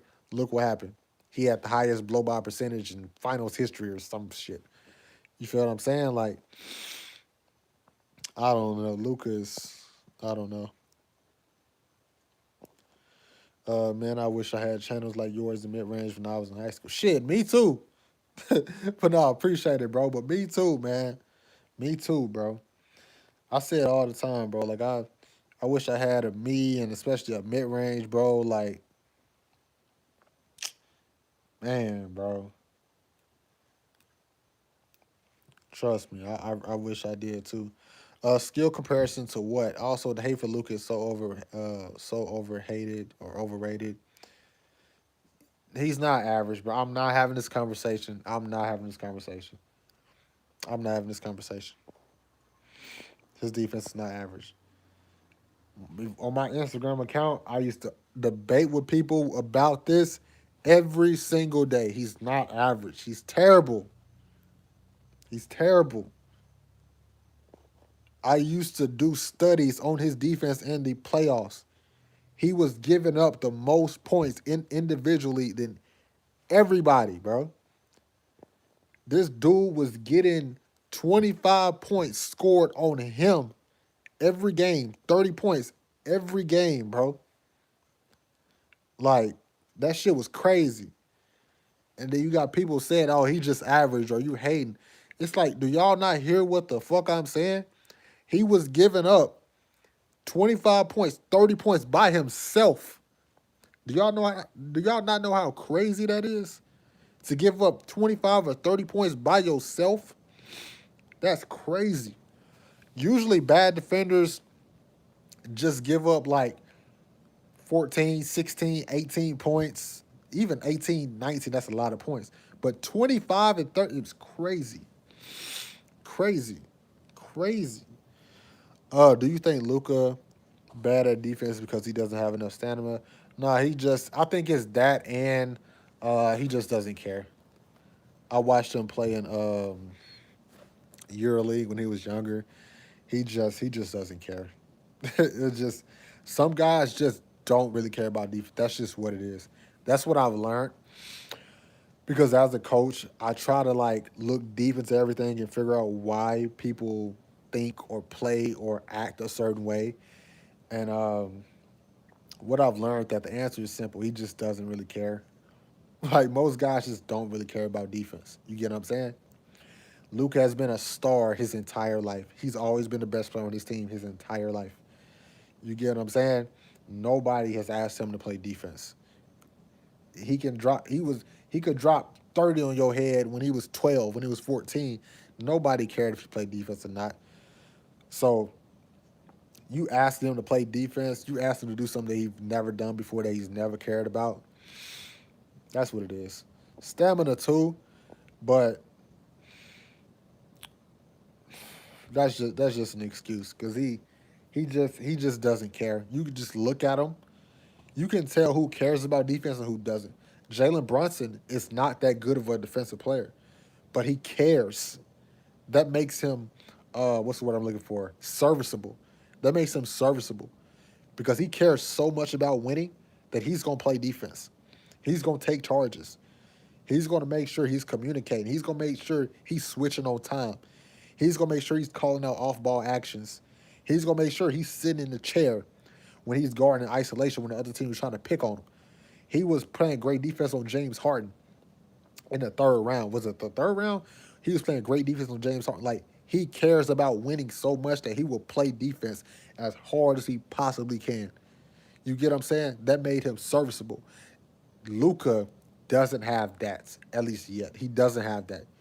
He isn't willing to be part of the defense. He isn't willing to sacrifice his body defensively. He's just that's the difference between a winner and a guy who's not really a winner. Winners will do everything humanly possible to win a game, and that requires playing defense. Some guys, James Harden, Luca, they don't care that bad. They don't care that bad. You get what I'm saying?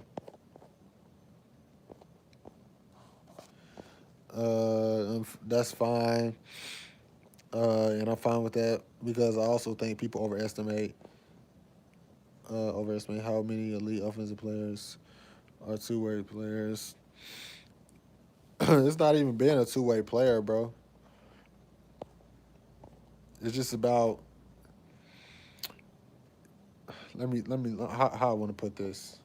Like I said, Jalen Brunson isn't a two-way player, but he's such a winner that he can play serviceable defense. Same thing with Steph. You get what I'm saying? It's not about being a two-way player. It's about being a winner. Some guys are just not winners.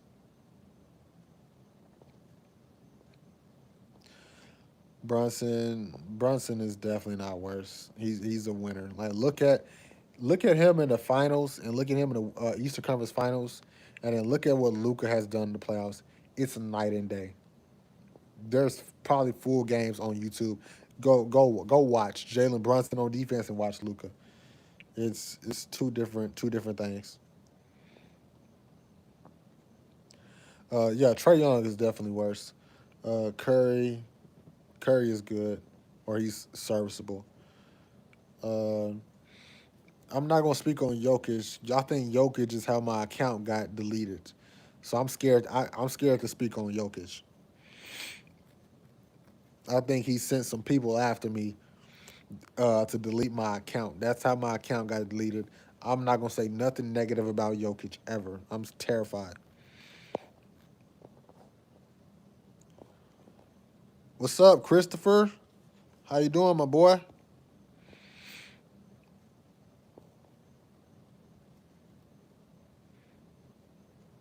Yeah, Curry a way better defender. That's not even a debate, bro. Curry's off-ball defense is Luca has no off-ball defense. Curry has really good off-ball defense, and he's better on the ball. Just his IQ alone just makes him way better than Luca off defensively. He's just a winner, just like Jalen. But he's a winner. He's a winner. Steph Curry knows, like he's so obsessed with winning and so committed to winning that he knows he has to play defense. So that's what he's gonna do. This season, Ant was actually really bad. You could say he was even worse than Luca. J- Anthony Edwards, his defense was not worse than Lucas. Anthony Edwards with one leg is a better defender than Luca. Yeah, yeah, Jeremy Kawhi. Kawhi is a dog, bro. Kawhi. I love two-way players. I love MJ. Especially Scotty, but I love Scotty Pippen, bro. Like Kawhi, all the two-way guards and stuff. Like, man, I just love two-way players. Jalen Brown, like what he did in the 2024 finals was a two-way masterclass. Not enough people talk about it.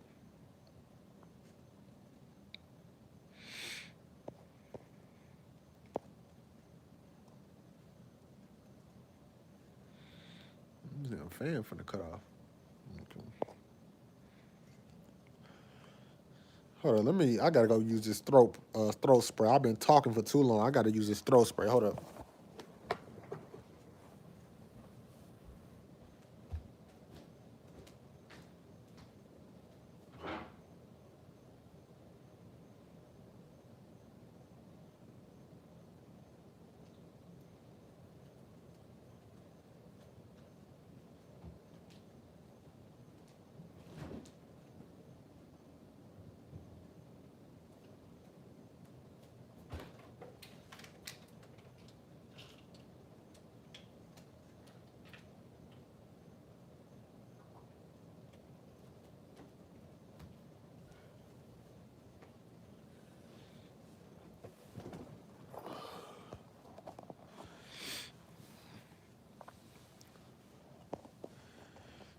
Curry is a good guy overall.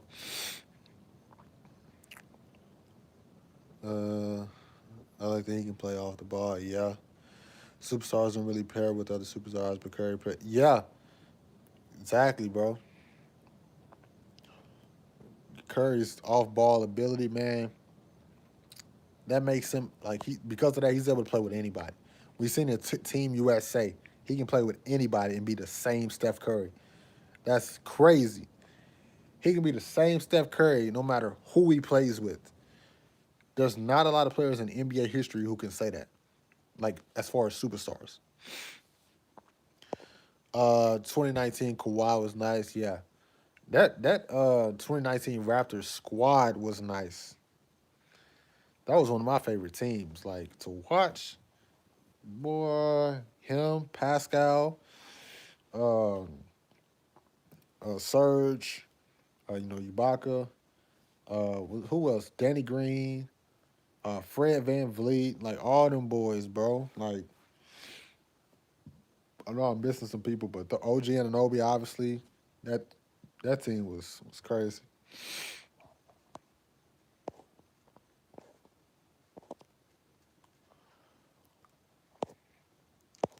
What's up, Christopher? I think I already said what's up, but I'm gonna say it again. Yeah, bro. Clay and KD getting injured. That's just part of the game, though, bro. That's part of the game. Yeah, bro. Now, 2020 Lakers, also one of my favorite teams, bro. I always go back and watch them play the Heat in the finals because I'm telling, just watching the brilliance of Rondo and LeBron on the same team is three words for you: must see TV. You feel what I'm saying? It was brilliant, bro. The defense was brilliant. You had AD, like he could actually be AD. You know what I'm saying? Like block shots, protect the paint, didn't have to move a lot. You had KCP, Alex Caruso, Danny Green on the perimeter, dogs running around guarding everything, everybody. You know what I'm saying? Then you got Braun, like, and then that offense was crazy too. LeBron, AD, pick and roll, like man, man. They only say it's a Mickey Mouse ring because LeBron won it. We we we know why. If anybody else wanted, nobody would have said shit. Question: Was there fans um at the 2021 finals with the Bucks and the Suns? I've been thinking about this for a while. I'm glad that you brought that up, Jeremy. Was there fans in the Suns versus Bucks series? I forgot. I don't know. It was. It was like the 2020 finals when Drew Holiday got that steal on Devin Booker through the alley oop to Giannis. It was a few. I have to go back and look because I really don't remember.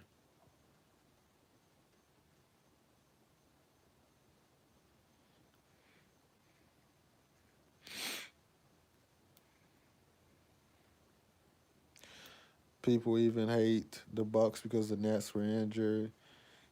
Yeah, that's just how basketball goes. People are just y'all remember Kawhi got Finals MVP 2014? Man, that Spurs team was crazy. Hey, Sky, stop doing that. You're not slick. Kyrie is not overrated. Stop doing that.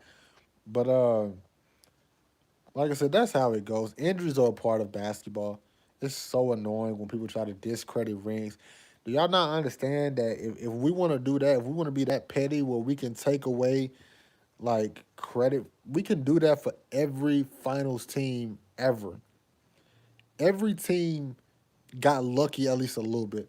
If you dive deep enough into every finals team, they got lucky somewhere in their postseason run. Somewhere. Whether it was the first round, the second round, the third round, they got lucky somewhere. If I hate when people get that petty, where they try to say, "Oh, this person was injured, so it don't count." Like, man, we can be that petty with every team. I promise you, there was some luck involved in MJ going 6-0. I promise you, somewhere along the way, there was. I had to really dive deep into this, but I'm sure somebody was injured, somebody was coming off an injury, somebody. You get what I'm saying? Like, there's always a little luck involved. So people only bring that shit up when they're trying to discredit a player. Y'all know how that shit go. They only bring that injury stuff up when they try to discredit somebody. Yeah, bro, Brandon Roy and Greg Golden, man, telling you, bro, injuries suck. Injuries suck, bro. The best ability is availability. That's exactly why they say that. 'Cause, man, there's so many players. Like, imagine Zion. I know he's still in the NBA, but imagine if Zion, from the time he stepped into the NBA to now, if he rarely got hurt. Imagine how good he would be. Imagine how famous and popular he would be. Like, remember how popular Zion was when he came in? He was supposed to be one of the new faces of the league. Like, he was supposed to be a top 3 player in the NBA, top 5 player in the NBA. You get what I'm saying? Now look what the injuries done to him. Like, they just it what's the word I'm looking for? It like stifled his progression so much. Yeah, bro. Like Zion, man. That shit always make me so mad, bro. Cause he had the entire world on his shoulders, bro. He had social media in a chokehold, just like the Ball brothers. Man, remember how it was watching Zion at Duke? That was crazy, dog. But injuries, like, didn't he hurt his foot like his first year or second year? He was like crazy. Yeah, man, that shit sad, bro. Cause now he's still really good, but this is how like funny the NBA is. Like, nobody talks about Zion no more. He went from being the most the most talked about prospect of all time, beside with LeBron James, the most talked about prospect of all time, one of the new faces of the NBA, the one of the freakiest athletes that we've ever seen. to being like nobody really talks about him no more. Just like that. You get what I'm saying? Because of those injuries, they set him back. Once the NBA knew that he wasn't going to be healthy enough to be a face of the NBA, he couldn't be marketed. You get what I'm saying? Like a face of the NBA, they took that spotlight off of him. And being in New Orleans don't help either. You get what I'm saying? Because look at all these players who came along after Zion. You get what I'm saying? We got Anthony Edwards. When did Zion get drafted? He got drafted, was it was either 2018, 2018, 2019. Yeah, so we had Anthony Edwards after that. You know what I'm saying? Like all those guys. And then obviously you got Wimby coming along. You got all the he just got passed up. He got passed up.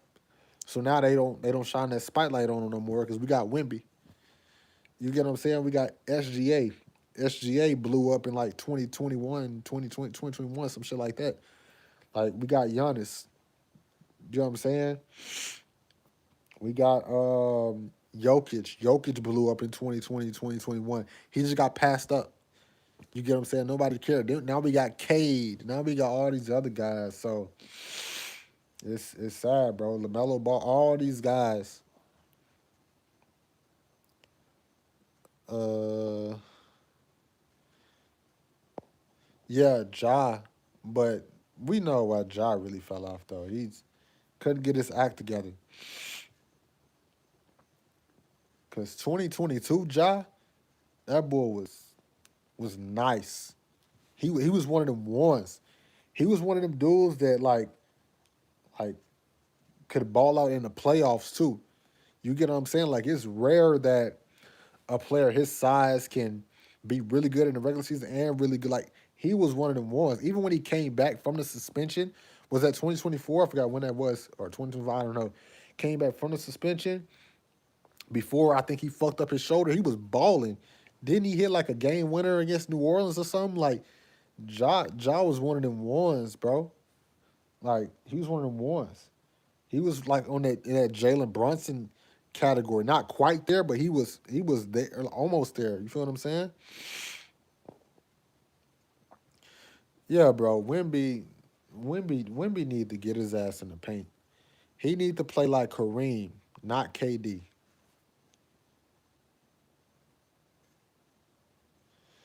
Wimby need to get his ass in the paint. That's just he need to get in the paint. No, he don't need to get a mid range like KD or Dirk because he's not KD or Dirk. Get in the paint. They can't guard you in the paint.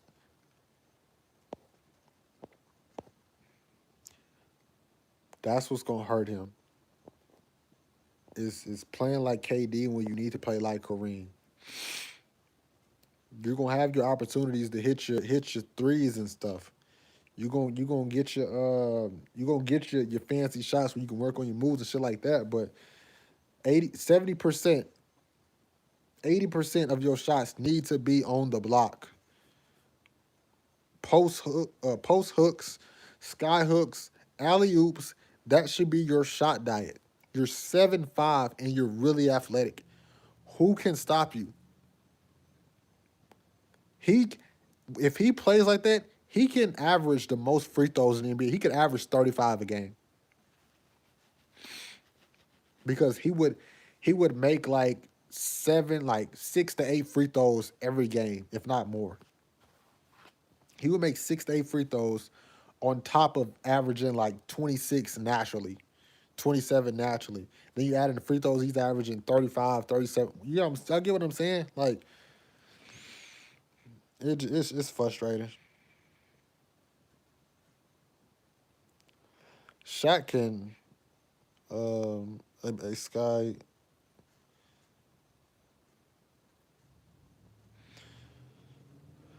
high take, Shaq would dominate offensively. Yeah, Shaq would dominate in any area. Yeah, I'm gonna say, yeah, Sky, that's not a hot take. Shaq would definitely dominate in any area, especially younger Shaq. Boy, Orlando Shaq, he was moving different. But even Lakers Shaq. What game was I watching? I think I was watching the finals versus. It was the Lakers versus the Mavs, I believe. I was watching that probably like last week or 2 or 3 weeks ago, something like that. Shaq was a problem, bro. Shaq was a problem. It may have been I forgot what finals it was, but Shaq was a real problem, bro. Like you literally couldn't guard him in the post at all. And then he could run the floor in transition. He could set hard screens and roll. And like he was constantly putting your defense in disadvantage. You get what I'm saying? Like when you ran a pick and roll with Shaq and Shaq rolled to the basket, you had to send two guys to tag, which opened up the kick out three. Like man, he was a problem, bro. He was a problem. 1-on-1, the way he was moving guys was crazy. It was crazy. Um, it's his job to be good. They only been shooting one free throw in some league. Oh, for real? Like you for real? I haven't even watched summer league. I just watched like highlights and shit.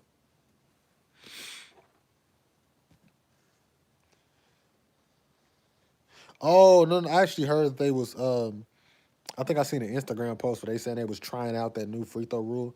Is that what you talking about?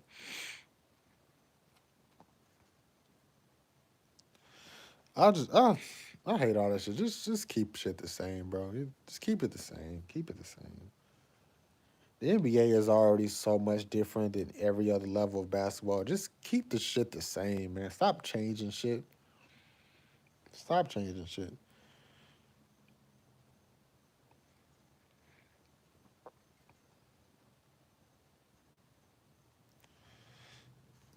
Yeah, Stewart. I see. Yeah, yeah. I know what you're talking about, but I hate it. Just why? Like, just keep everything the same, bro. Skyhook is not.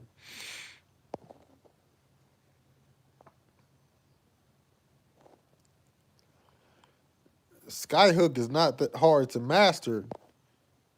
Boy, you tripping? Go try a skyhook. Do you play pickup basketball or Go try a skyhook. That shit is difficult.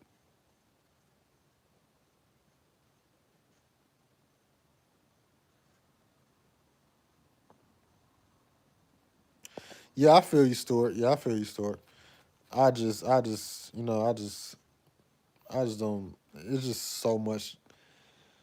Like I said, the NBA game is just already so much different than other levels of basketball because of all the rules, the foul baiting, the traveling, this, that, and third. It's just making it.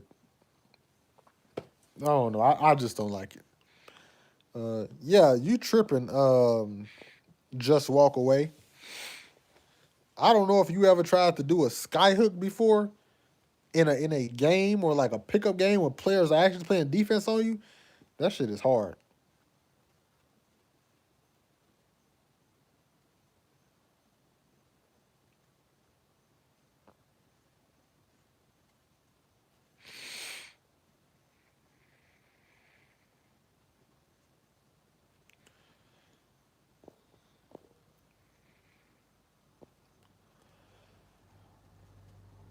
Yeah, of course, Wimby needs to get in the weight room, but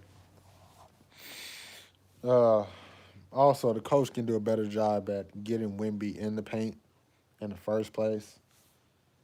You know, because Wimby was on the perimeter way too much for my liking. He was catching the ball in the long two area like he was KD facing up jab step. It's like, dude, what are you doing? You get what I'm saying? Everybody want to be KD, but the coach got to do a better job at getting Wimby in the spots. Like, yeah, but like Wimby, you don't need to be taking threes, bro. Like Dirk Nowitzki, he could obviously hit threes, but he wasn't hunting out threes. You get what I'm saying? Like if he pick and popped and he was wide open, he's shooting it every time. You get what I'm saying? But he was in the post on the block. You get what I'm saying? He was hitting fadeaway shit like that. Like he worked on the block. He had block work. The threes is just something that like if he catch the ball and he open, he's shooting it and he's hitting it. You get what I'm saying? But Wimby is like hunting out 3 pointers like he's a guard, bro. It's just it's not efficient.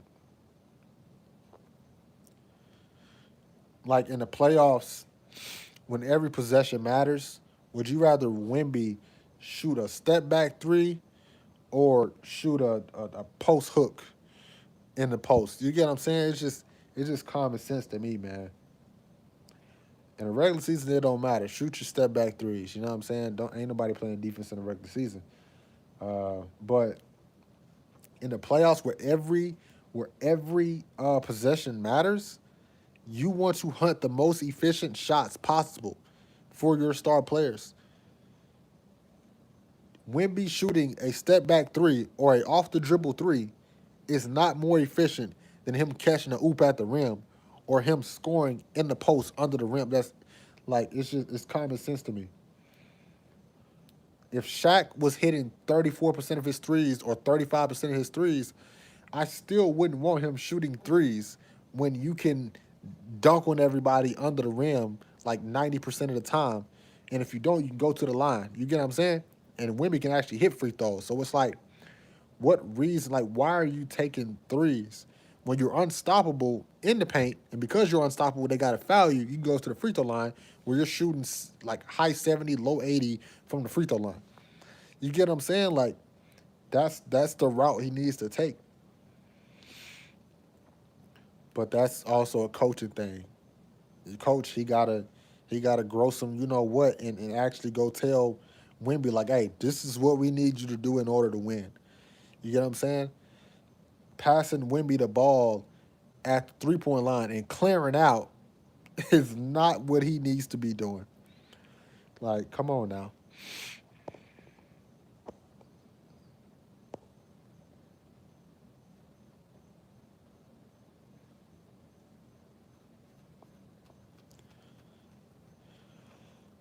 Do you think a skyhook is more efficient than mid range?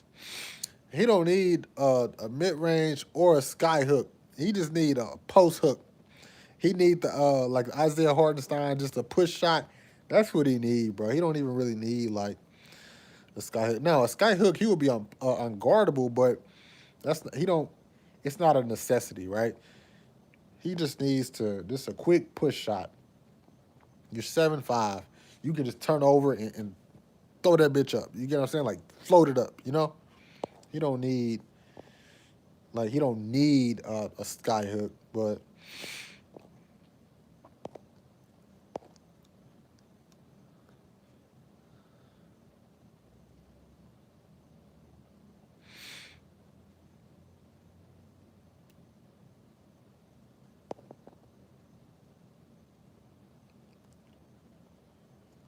yeah, just walk away. Yeah, like Shaq.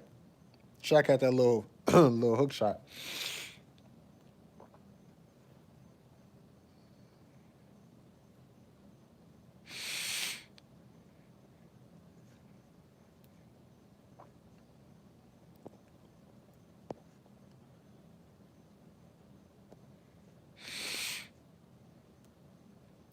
Yeah, he'll get pushed out a lot more, but again, that's where you got to work on positioning.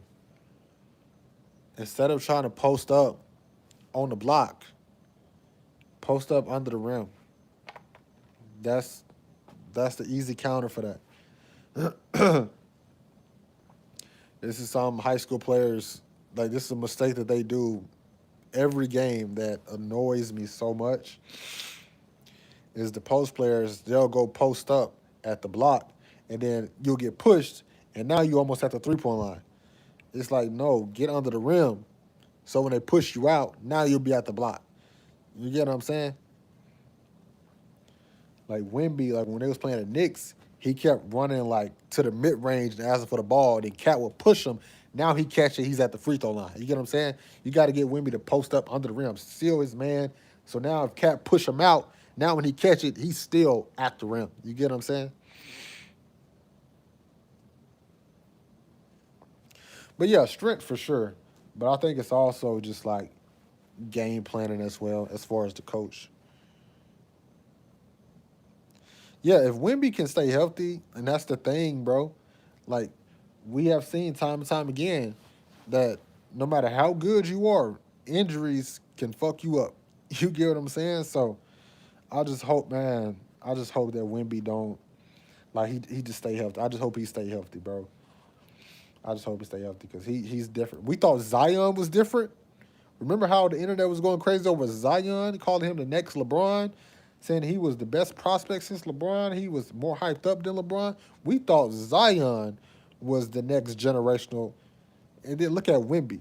Wimby is something. He's different than LeBron and Zion. Like Wimby different, bro. His defense is crazy. It's crazy, crazy, crazy. And I used to like underrate his defense a lot. I used to really underrate his defense, but Wimby is different, bro. Bro, I've been on here for 2 hours. Damn. Shit. When I cut on the camera, I expected to be on here for like like 15 minutes, 10 minutes, 15 minutes. This was just a test. Nah, but these good conversations though. What time? What time is like I said, I still don't have the real time. Oh, like I can take my phone off the charger. But I still don't have the real time. Boy, 2 hours, that shit. For my first live, 2 hours, boy, that's a game. That's a movie, bruh. That's a full movie.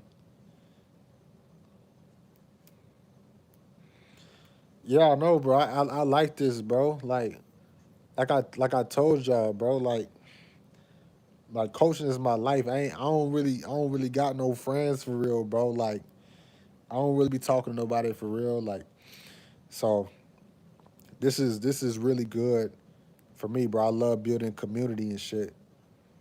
People that's like minded, You know, we all like basketball. You get what I'm saying? We all like basketball. We all know shit about the game, know shit about the NBA, whatever. We all are like minded, and we can all just sit here and just talk. I really, I really fuck with that, bro. I really fuck with that. And yeah, I appreciate all y'all for being here, bro. Like at one point we had like 17 people in here. I was like, damn, where all y'all come from? We got 12 likes on the live, bro. Like damn, I appreciate y'all, bro. 12 likes on my first live. That's crazy, bro. I appreciate y'all. Nah, but 2 hours, that's crazy, boy.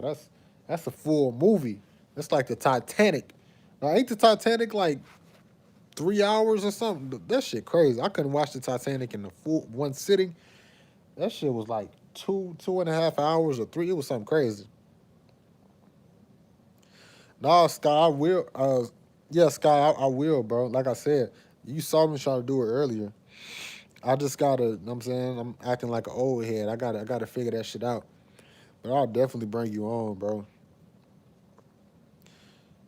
Uh Lives go on for 4 hours? Shit. I don't think I can talk to a camera for 4 hours. Yeah, I'm definitely gonna need you to come on, Scott. Cause talking to myself, not to myself, but talking to my phone for 4 hours, sitting down like this is crazy, bro. Then I had a long day today, hooping and shit. Tired, bro. It's probably down at 1 o'clock now where I'm at. Let me see the time. This is Cali time. Damn. It's 10:32, I think, Cali time. So that means it's like one something where I'm at. Shit.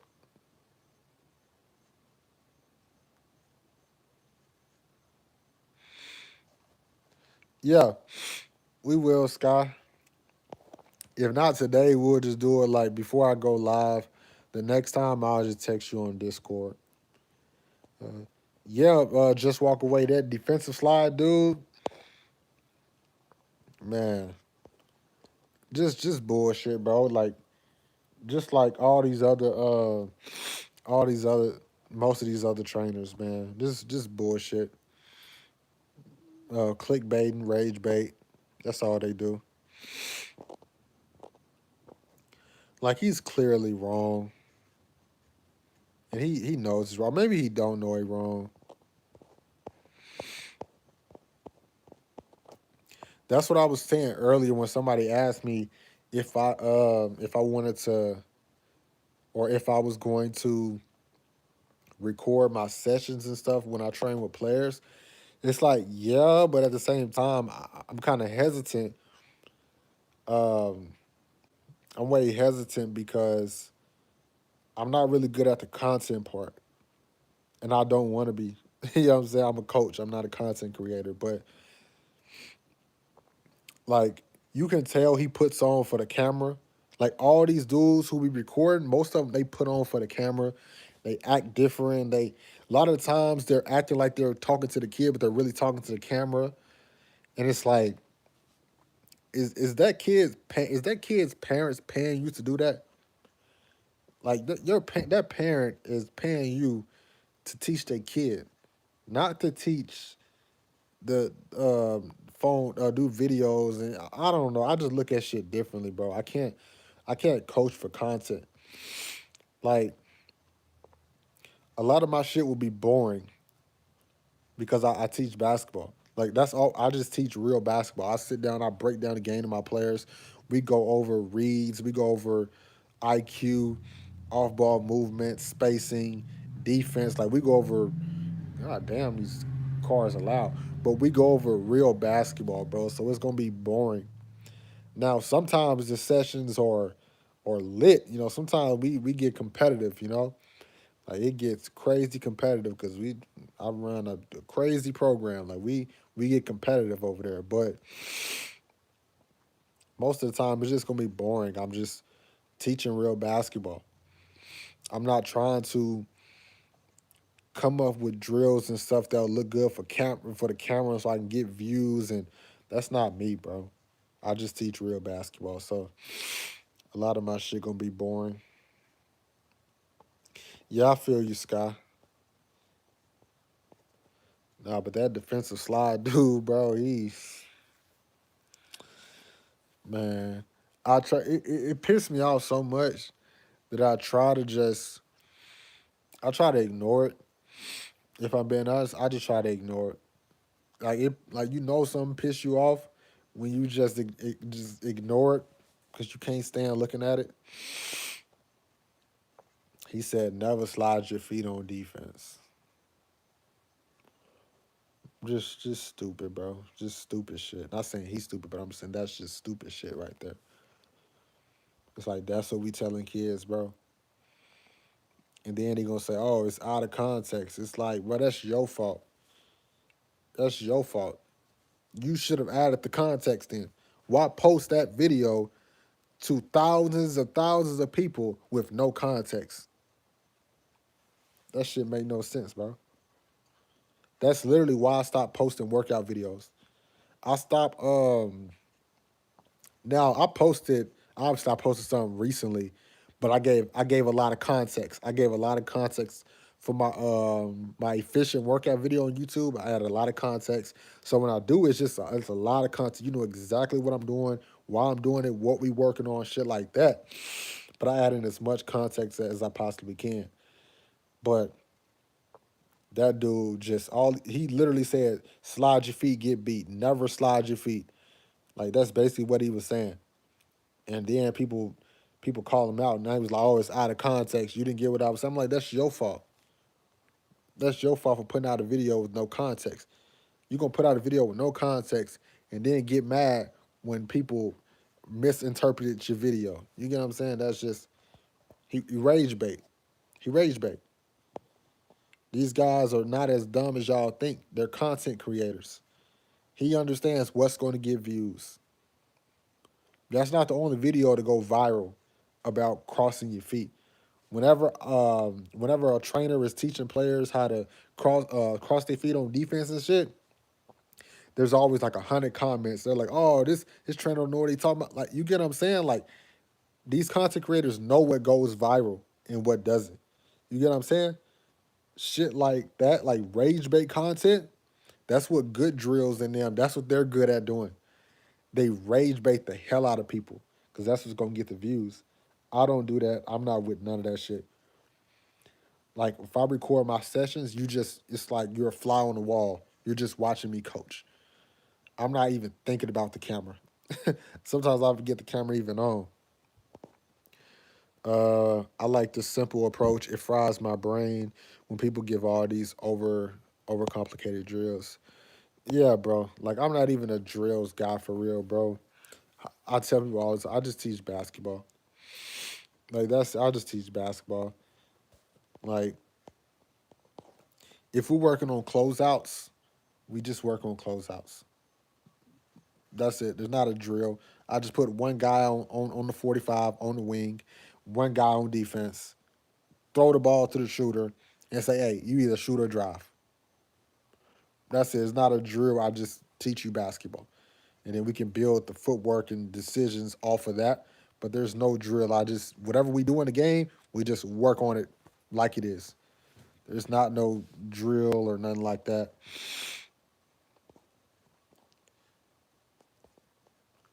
Man, I remember a coach taught me the same thing. Let's say that. Let's say that for the next 5 games, I got caught in a couple highlight tapes. Also lost a lot of playing time. Yeah, bro.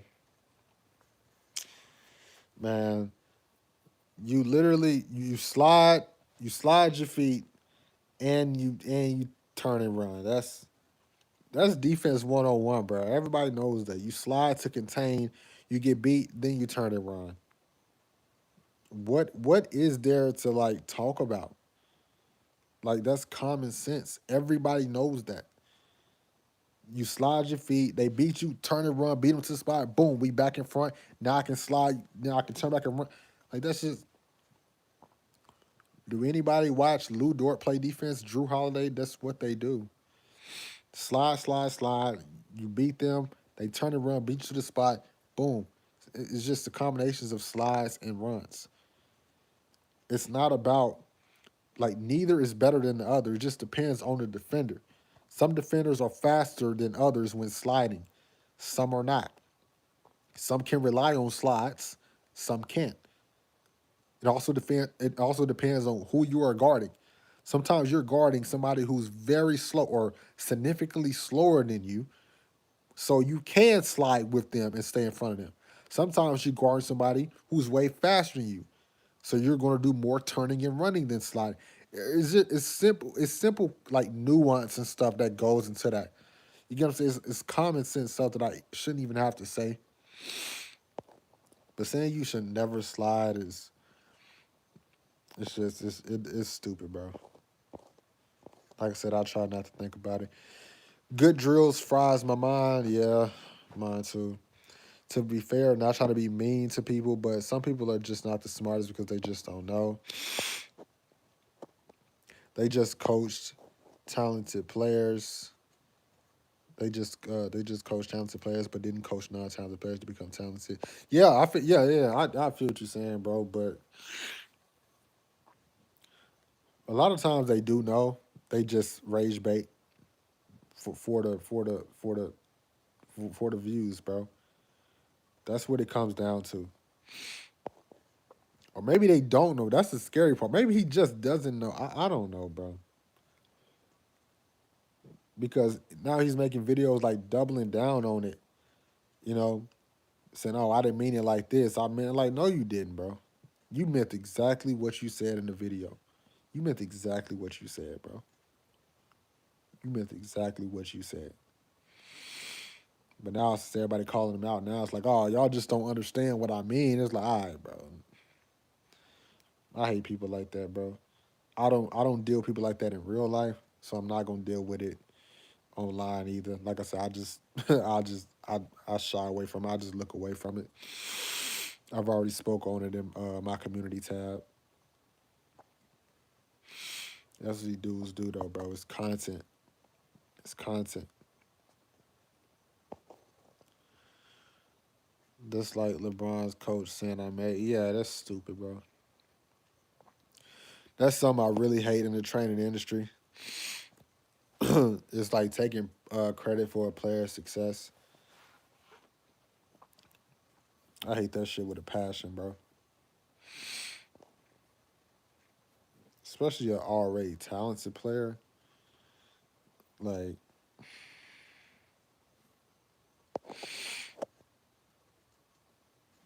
I agree. The strength and conditioning is a game changer. I'm more serviceable now. Yeah, bro. I'm telling you, bro. Strength is everything, bro. I'm telling you, the better players you play, the more you're gonna understand how important strength and conditioning is. Cause boy, cause the higher levels you get, and the better players you play, them dudes all gonna be athletic, strong, tall, burly, all type of shit. Like you're gonna have to have some type of athletic advantage, whether it's speed, size, height, strength, conditioning. You're gonna need a physical advantage. You feel what I'm saying? You're gonna need some type of physical advantage. Y'all feel what I'm saying? Because if you don't, it's over with. That's what I try to explain to a lot of players. If you don't have a physical advantage, you're cooked. You're cooked. You're cooked. That's why when you see like smaller players thriving at the Division 1 level, like a guy who 5'8" or 5'10" or 5'11", everybody is like, "Oh, I relate to him. I'm small, just like him. I can make it too." And it's like, do y'all not know how fast that little guy is? He is like abnormally fast, or he's abnormally strong or athletic for his size. Like he has a physical advantage.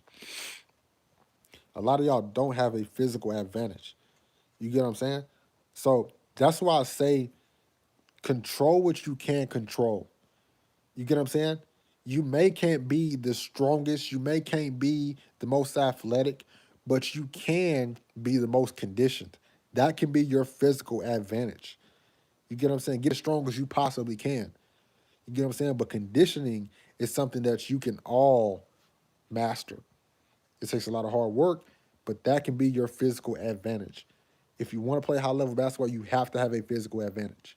Something. Speed, athleticism, size, something.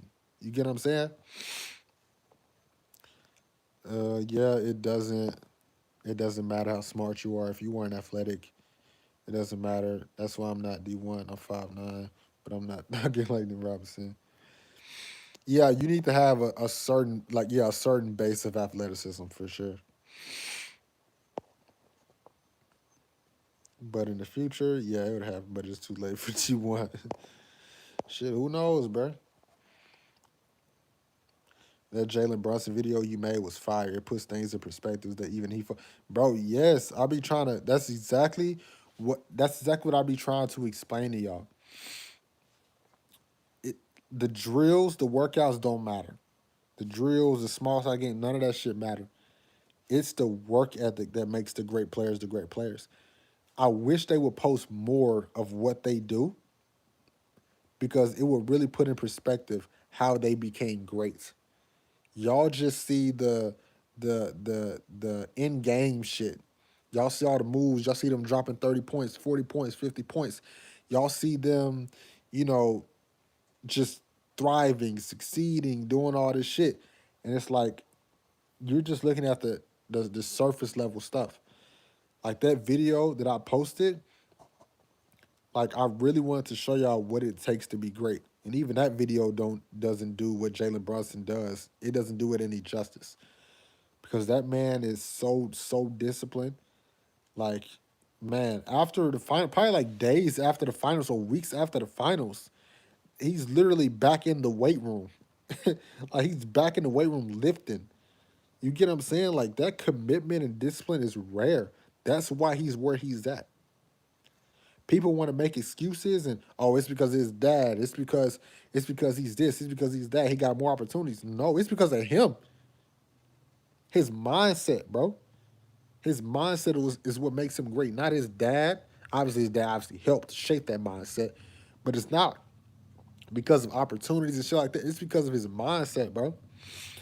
Just like Jose Alvarado, that man was dead and in the water. You get what I'm saying? Like undrafted, nobody wanted him. Like he made a way because of this.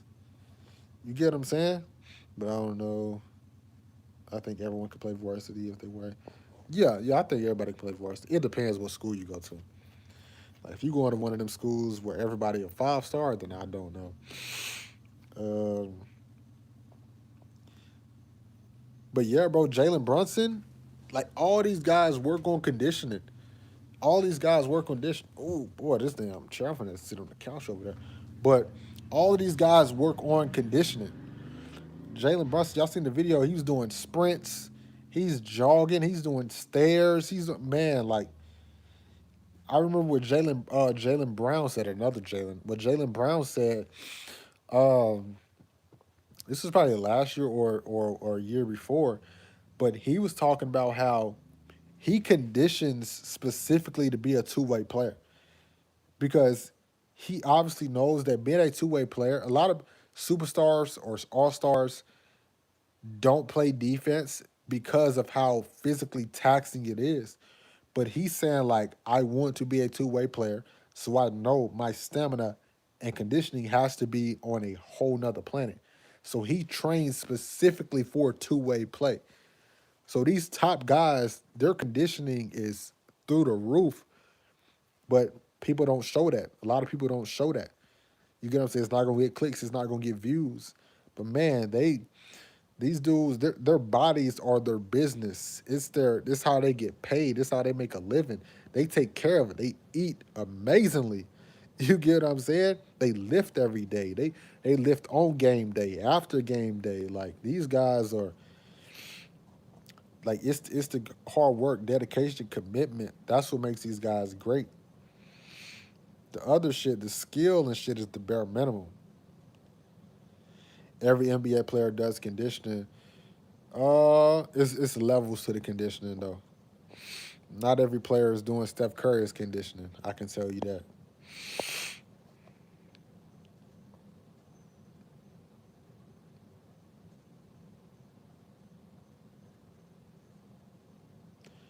Yeah, just walk away. Yeah, you're right, bro. You're right. You got to have both.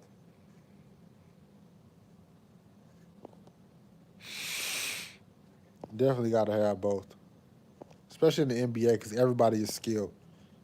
That's the biggest thing. When you get to the NBA, everybody is skilled. Now, what separates you?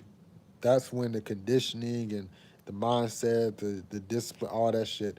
That's what separates you. Everybody is skilled. I hear stories all the time where NBA players talk about how a lot of NBA players don't work hard. You feel what I'm saying? They don't work hard.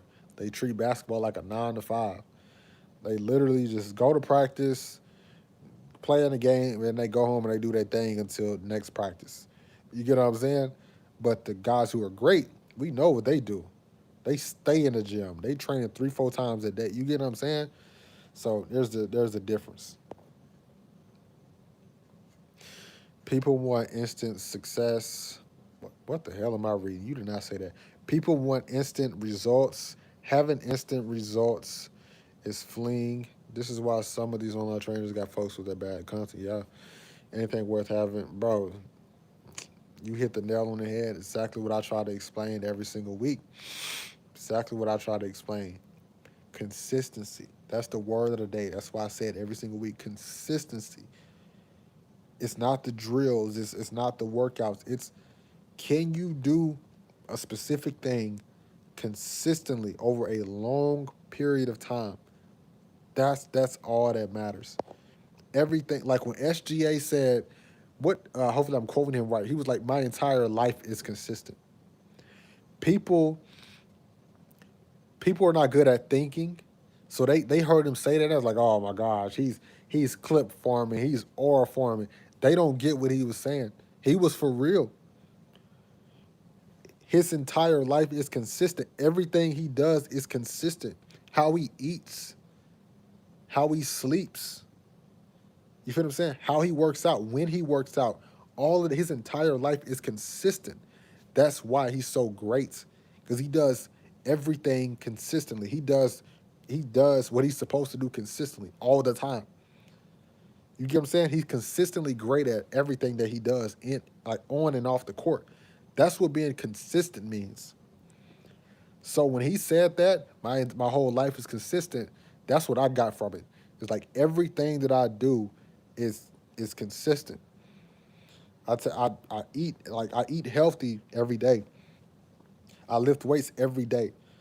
I do shoot arounds every day. I watch film every day. Like everything is consistent. You feel what I'm saying? I think it's more. I think it's more everybody's athletic people. Paul George, Patrick Riley, Kobe, LeBron. Also have said the NBA players are just athletes. Yeah, I feel you. Like Kobe was saying how everybody in the NBA was just athletes. Yeah, but yeah, still everybody have a baseline. I mean, have a good skill though. Yeah, most of the guys are just like obviously everybody in NBA are really good athletes, but they still have really good skill too. But I get what you're saying though.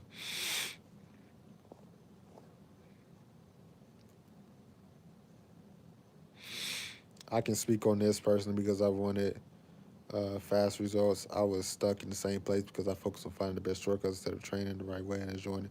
Yeah, bro. Like Kobe was saying, how everybody in the NBA were just athletes,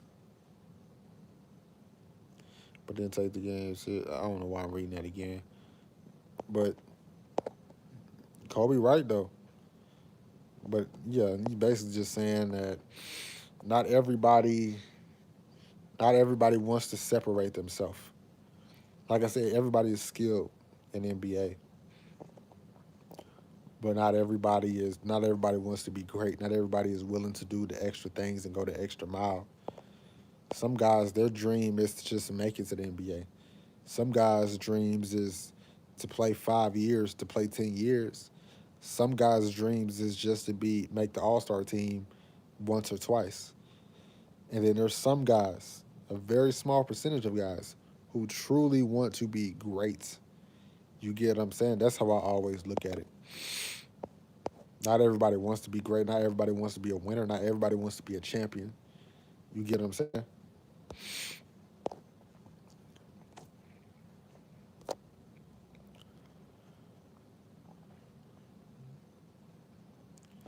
All right, I'm about to head out. I'm gonna answer this last question, Sky. Just an interesting question. What was the most interesting thing discussed in live, and is there anything you want to add in general? Uh, no, just everything, bro. Like I said, I honestly didn't expect to be here, bro. I've been on here for 2.5 hours. Hopefully that's correct. I'm looking at the time right, but over 2 hours. I expected to be on here 10 or 15 minutes. So like everything, bro. Every question that y'all asked, everything that we talked about, I really appreciated it, bro.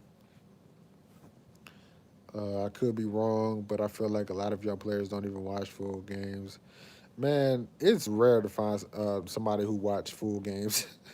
Like young players, I be having to fight them to watch like like like film, like 10-second film videos. They don't even want to watch. They definitely not watching full games. It's crazy to me. I be trying to understand and I be trying to work with them. But I'm like, if you can't sit down and watch a 1 minute film breakdown, it's like, brother, I don't. Why the hell is you even like trying to play basketball? All right, peace. I just want to thank you for having this live. I can't wait to do another live. Hopefully, doing the call. But yeah, bro. Appreciate you being here the entire time, Sky. You my dog, bro. Day one. I appreciate it, bro. All right, just walk away. You got anything else to say? If you got a question or something like that, I answer that. Then I'm gonna leave because it's like one. So it might be almost 2 o'clock where I'm at. I'm fucking tired, boy. Whew.